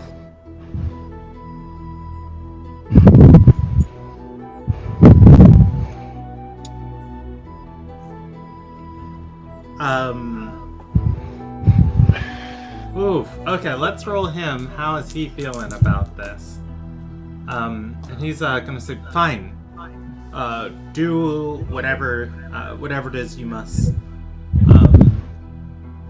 Whatever it is you must to clear me of this. My conscience is clean."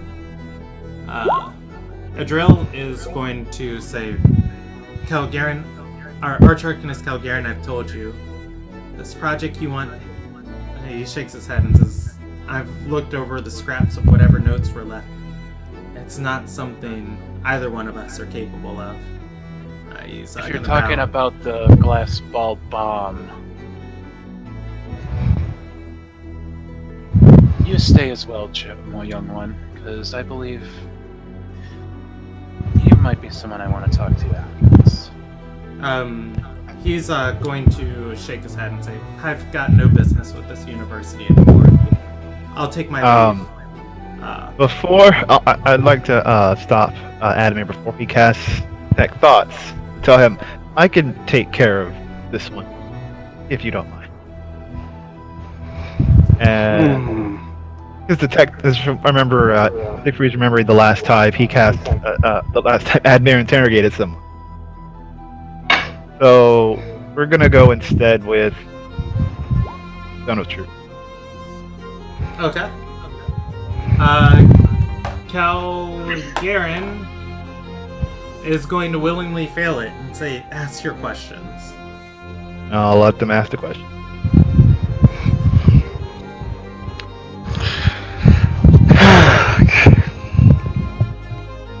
Do you want me to take point on this one, Bombi?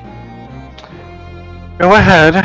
I'll add in any questions that come to my mind once you're done. Did the other one fail or resist? Because it's a zone. He left. No, he left. He took his leave. Oh, okay.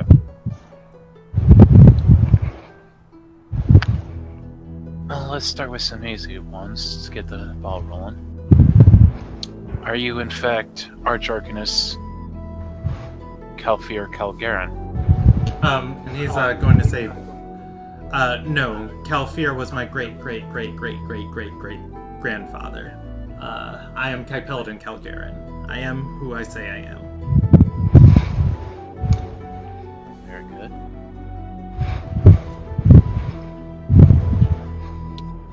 What were you an Arch-Arcanist? Oh god, my brain just shut off. Malnar. Menlor. Menlor working on. He is gonna look to Bonvi and then to Siegfried and say, "And if I clear your consciousness and I'm removed as a suspect, all of this is off the books?"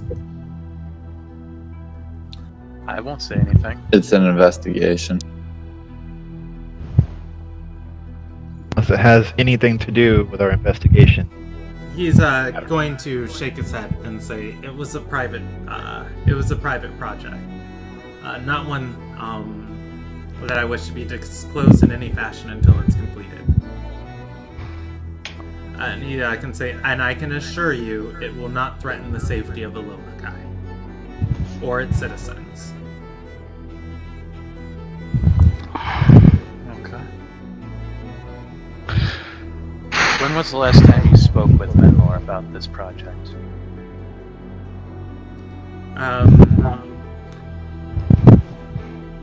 He's going to say the day before he was killed. We had dinner together.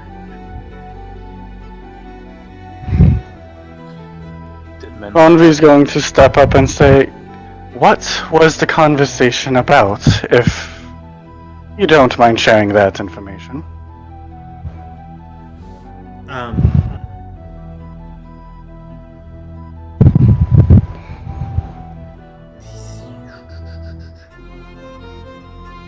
He cracked an alchemical formula that was necessary to our project. He was having difficulty replicating it.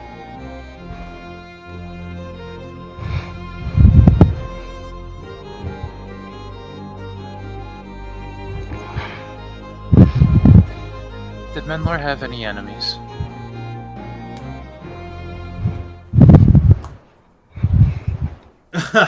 He's going to laugh and say, "Plenty, but the university's walls afforded him protection from all of them. Well, at least it used to." Used to? Kypeldon's just going to look down and say, "Well, he's dead now, isn't he?" No, that's fair, but did he have any inside the university? Anyone who his research Perhaps upset? I know his research upset a lot of people. He's Any of his test subjects still here is, I guess, my question. he's going to nod and say, but yes, but we don't fight each other. We're not Ardorians. If we have a disagreement with one another, even as enemies, we take it to the field of debate. We bring it to a commune, we prepare, we defend ourselves, we attack the other. And the truest and most vital places where a wound will stick. And the core of the idea.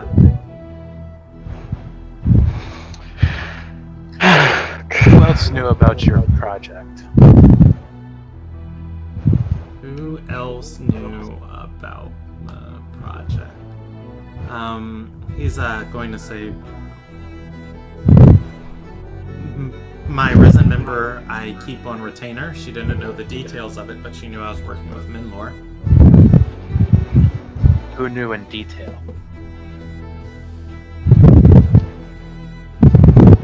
He rolls a check, and he is going to say, he shrugs and says, I don't know. We've been pretty tight-lipped about it.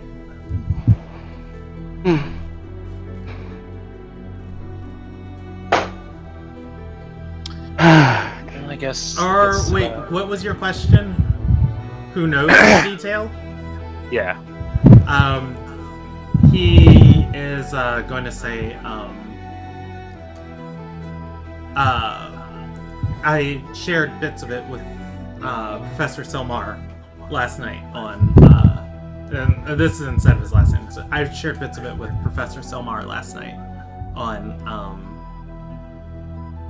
off the record. Other than that, we've been pretty tight-lipped about it.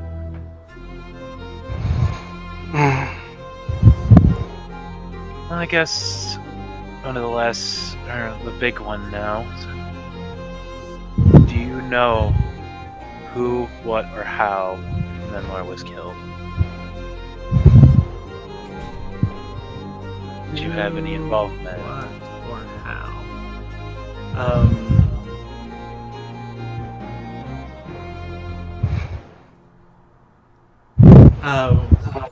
He's going to shake his head and say, I hear whispers it was a dagger. Something intentional. An assassin would have did away with the body or caught him in an alleyway. He's going to say, wasn't an assassin, it was one of us here. Only way it could have happened like that. Do you have any involvement in the sit or in it?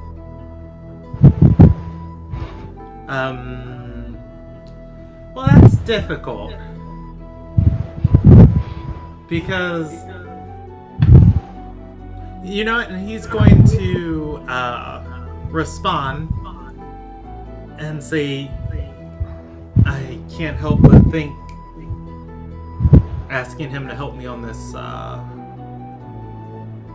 asking him to help me could have been a catalyst for how he got killed. But he shakes his head and says, but that's, no, that's far-fetched, because why would they kill him and not me? He shrugs and says, no, I have no involvement. My turn to ask a few questions, if you don't mind.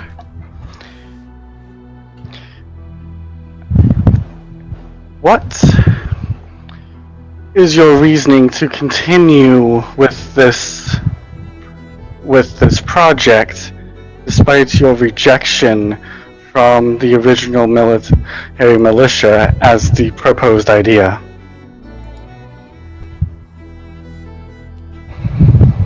He takes a minute to think and say, and he's going to say, Professor Von V, that is something I'm very willing to have a private conversation with you about.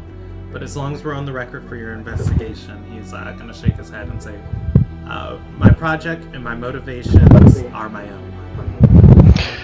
This is required as there is some point information as to motivation for his death, that this could be a vital part. That is all that I will deliberately put on the record as to your motivations were not. This will confirm that your motivations personally would not have involved his murder.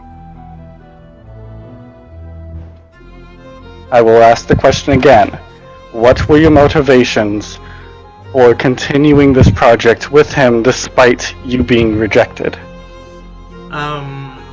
He is going to get a little angry and say, alright, so rather than asking me if I killed him or if I didn't, you want to know my motivations?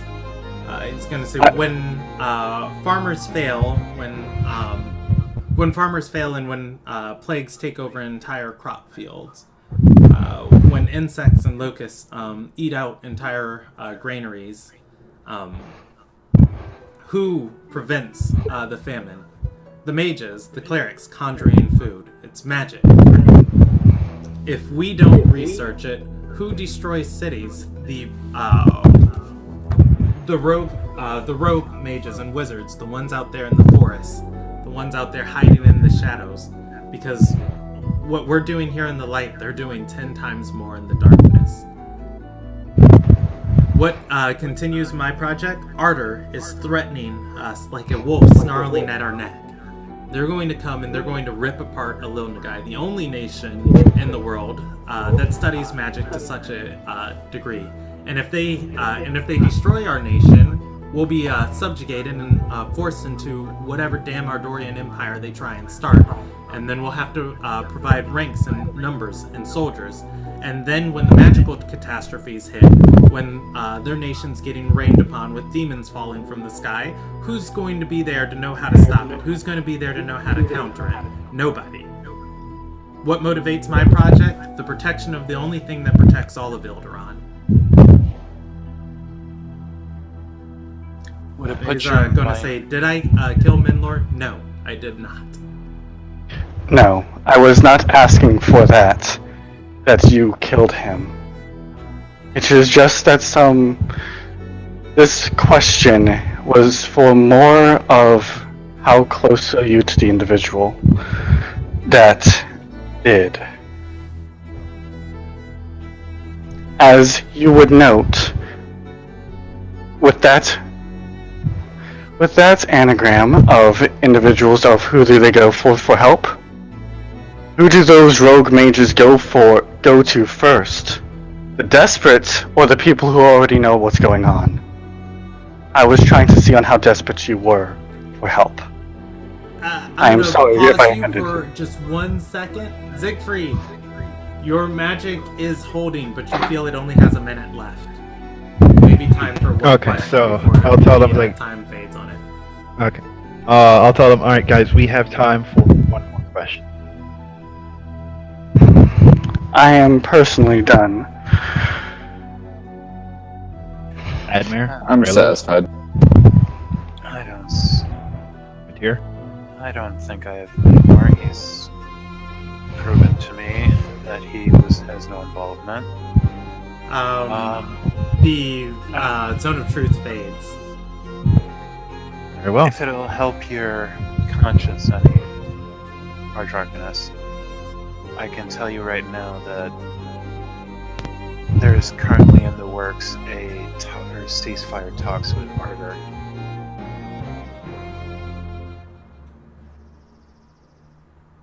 And how well do you know this information, if I may ask? Well, considering it was my idea that was pitched it, very. And he's going to say ceasefires only postpone wars. Don't end them. Yes, but diplomatic and respectful communication. I am quite sure you've heard of many tales. If not, I would be ashamed of you as someone who studies them and gives lectures to them daily, about stories of individuals who are both combat intuitive and magic intuitive, who have worked together in countless ways. So, it wouldn't be surprising that people of high skill in both subjects would be able to come up with a mutual agreement to work together. Though I do agree, having a backup plan is not a faulty one. I just thought it would help ease your mind a little bit on this with your personal research. That if they are successful in the ceasefires and eventual peace talks full on with Ardor, that whatever it is you are planning won't be necessary.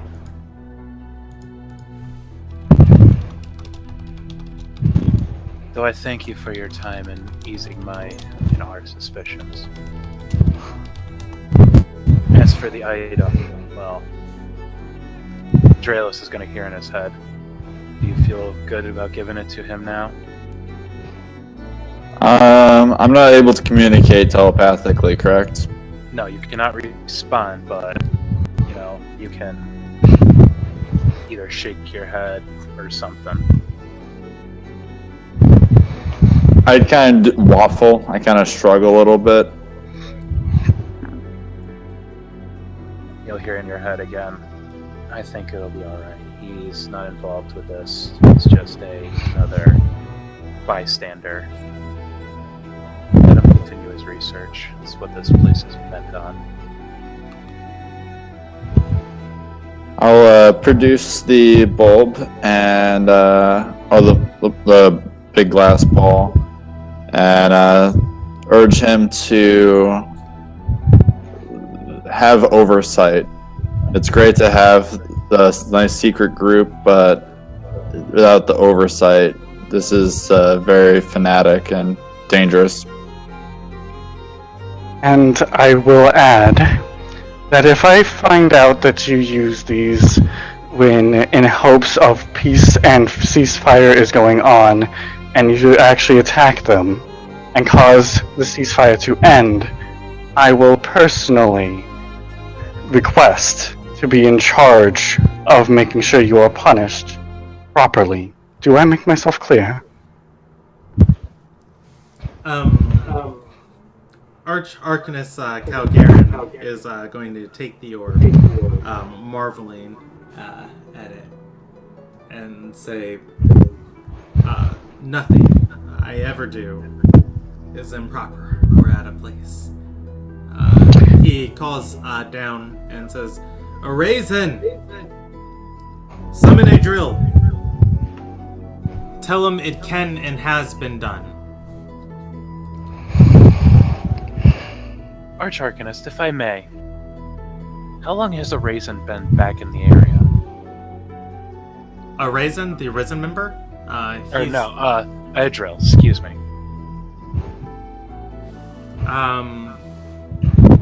Let's see. Yeah, I was thinking about that as they left, but I didn't want to say anything. He's going to say, I'm not certain. It was kind of fortuitous that he showed up at the dinner last night.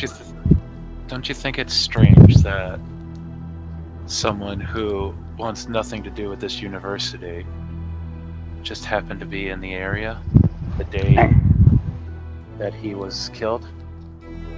And had came back and was at the party that you hosted? You must have seen him before the party to invite him there. Did you not? He shakes his head and says, no, he showed up with a guest. He's going to look almost a little confused since he was such a good kid when he was here. Him? Murder? I will say this once. I cast a spell to help us get a hint onto the individual, hence why I asked your motivation. Someone who had an innocent soul has now been blacked. Arch-Arcanist, let me ask you something. You've known me for a while, have you not? And he's gonna nod and say, "You get my books." What would you say on my demeanor?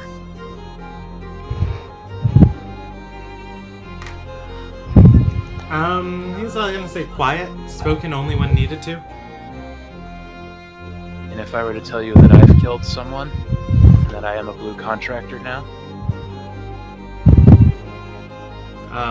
He's going to hold a hand forward and say, and obviously I have insight into the decisions that led there. My point is, all of us are incapable of doing things most would not suspect. People change. If he was here before if he just showed up randomly to a party that was being held for this, well, I think we just found a new suspect. Not only that, remember what you said about rogue mages, and what I said about them and who they go to. How desperate were you?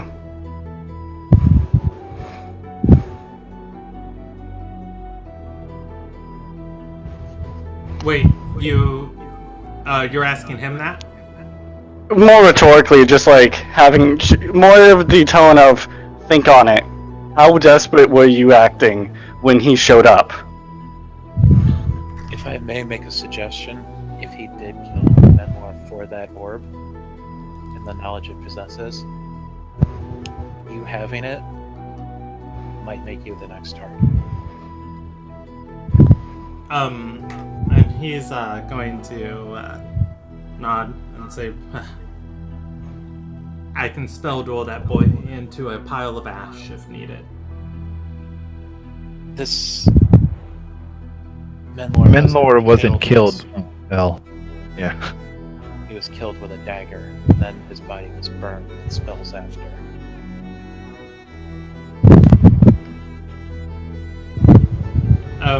He's going to nod and say,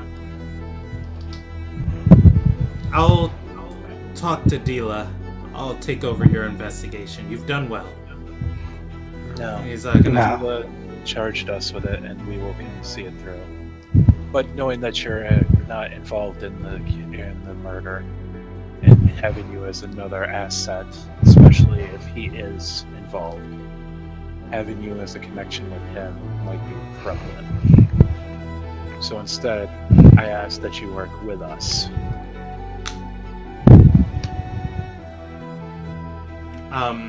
He's going to nod and say, the boy's smart. Don't And a sharp mind was the best weapon.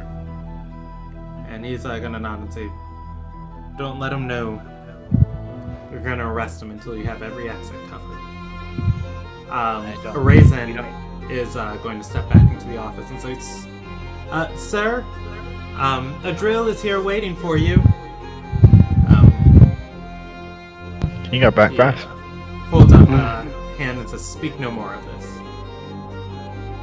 Have a good day, Arcanist. We will speak again soon.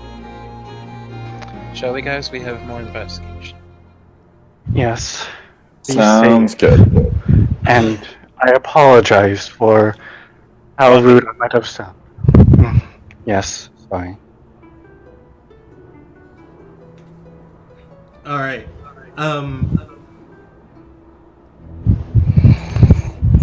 As you guys are leaving, stepping out of the office, Raisin's going to bow to you, stepping out of the double doors. Adriel is leaning on the wall, reading a book. He looks up at each of you, and he's going to say, you know what? Let's see. He's gonna roll an insight check. And he's going to On who? on Who has to roll the deception? no, he's rolling insight on you guys. Just like your body language, unless you want to hide the fact that you guys know. Oh, I will roll that deception. Yeah, I'll roll that deception as well. Matir rolls it too. As you guys are all deceiving, Matir's pointing to his eyes and then pointing 2 fingers at him.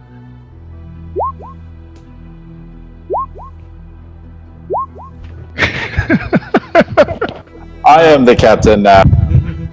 I gotta see something for you to do that. No, that's not what I want. Wow, I'm also the most deceptive one here. I forgot. I don't know what it's like to be a skill monkey. Hold on, Brent. Hold on.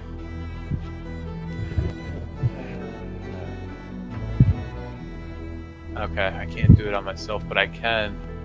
I don't know if it'll help any, but I can then look on Matir's deception roll and add a d4 to it. You can. He rolled a 7. Not enough of you guys passed this check. It was a group check. Not enough of us? Jesus, what was his insight? 23. Yeah. Oh, Jesus. He is going to... It said he was a smart boy. Yeah. As you guys are walking by, he's going to say... Of course, anybody could have eventually recreated the formula. All you had to do was track his purchases through the local florist. Maybe you should investigate one of them and see if they killed him. Because if he finished mass producing these bombs, could you imagine how many people would have died? Luckily, I'm not as smart as him. He rolls his eyes, and he's going to stand up. I'm gonna make an insight check on that one. Don't think you have to. I think he literally just admitted to it. Mm-hmm. He admitted without saying it, of just like anybody can, figure out his formula. It would be awful if they did. Maybe you should ask the florist. They would know what he was doing with those plants. But I'm not as smart as him, so obviously I can't. So bye. He steps inside the office. Good old snooty elf. He is not an elf. He is a half elf. He looks elvish. We're half snooty. Yeah. Is everybody comfortable with ending there for the night? Oh, Or we can go for a few more minutes. That's pretty good. No, I think if we go further, it's going to end with an actual fight breaking out. Step Yeah. to the office. Let's keep going then. Drill, I'm charging you with crimes. On what evidence? We think from very likely circumstances. Like, that's not gonna hold up to any supreme light. Yeah, look, Yeah, we just want to no. get this done with, okay? Yeah, no. Alright. Hey, you guys, I was scared you guys were gonna know who the murderer was, like, immediately when you guys met him. Because there was, like, when people mentioned he was in town, of just like, wait, yeah, he's a student who left forever ago. What's he doing in town here? So close. Okay, well, it's just fortuitous that you're back. That statement right there is what tipped me off. It's like, I just happened to be there. Like, no. That's also why I asked him, when did you check? Because I feel like with my insight, that Von V would have also been able to pick up if he wasn't telling the whole truth, but I guess not. But on that part, so. I mean, it could be something we check next time. Like, go back to his office, see anybody knows, like, just in case. Yes, but.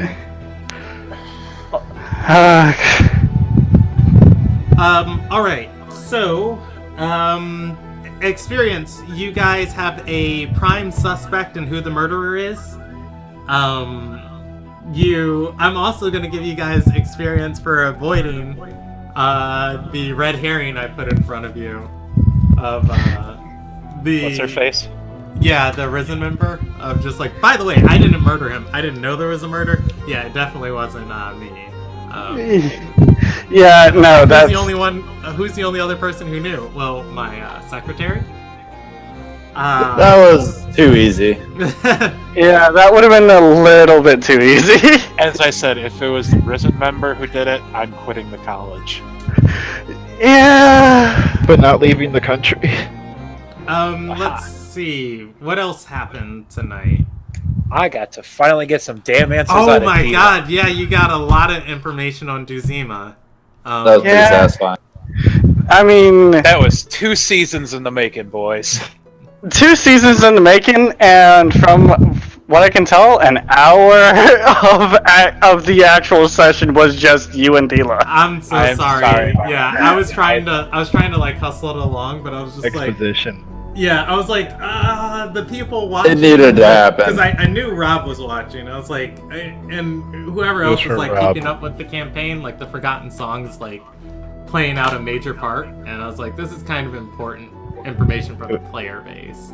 Yeah, It's all and for finding Rob. out Dila knows the Forgotten Song. The Yeah, that's thing. surprising. That's Yeah, I'll put 4. I mean, it's not really that surprising because she's died more than anybody else in Ilderon. no, but the way she was saying it made it sound like she either wrote it or she was involved in the story being told in it. Fair. She's Also, best friends with Renalta. Did I tell you guys the estimated time of the Forgotten Era? I don't remember if I did. I don't think I did. You didn't tell me. No, you didn't tell us the estimated time, but you told us it was before the recorded history. Yeah. Which was around the time Dila's like human friend Yeah. died. She's like, I should just record this. Dila was already alive and probably somewhat around the age she looks like now. I'm gonna guess. Yeah. She told you guys she came around at the end, or she was born at the end of the Forgotten Era. Yeah. So Um, there was probably several thousand years before that, even. Yeah. And finding out that Duzima is the child of Possibly the Goddess. child of Lilia, yeah. that's crazy in my brain. Yeah. I've got, well, you know what? I'll count that as minor experience too. I've got 4 instances of major experience and, flapperdoodles. I meant to, introduce Siegfried's, cousin. Niece. Or niece, yeah. Tonight. I'm sorry, I didn't mean to take up so much time with the. No, that was all No, good. it's fine. I legit forgot. I'm also gonna give you minor experience for the legend lore, because that was pretty clutch. And like, who is it? Well, it's this person. And then you guys are thinking like, who did we meet that meets all of those? Yeah, so that's kind of again why I did the insight of like, okay, I need to help clear my head because I've gotten way too many campaigns going on in my head right now. Clearing Kelfiran was big.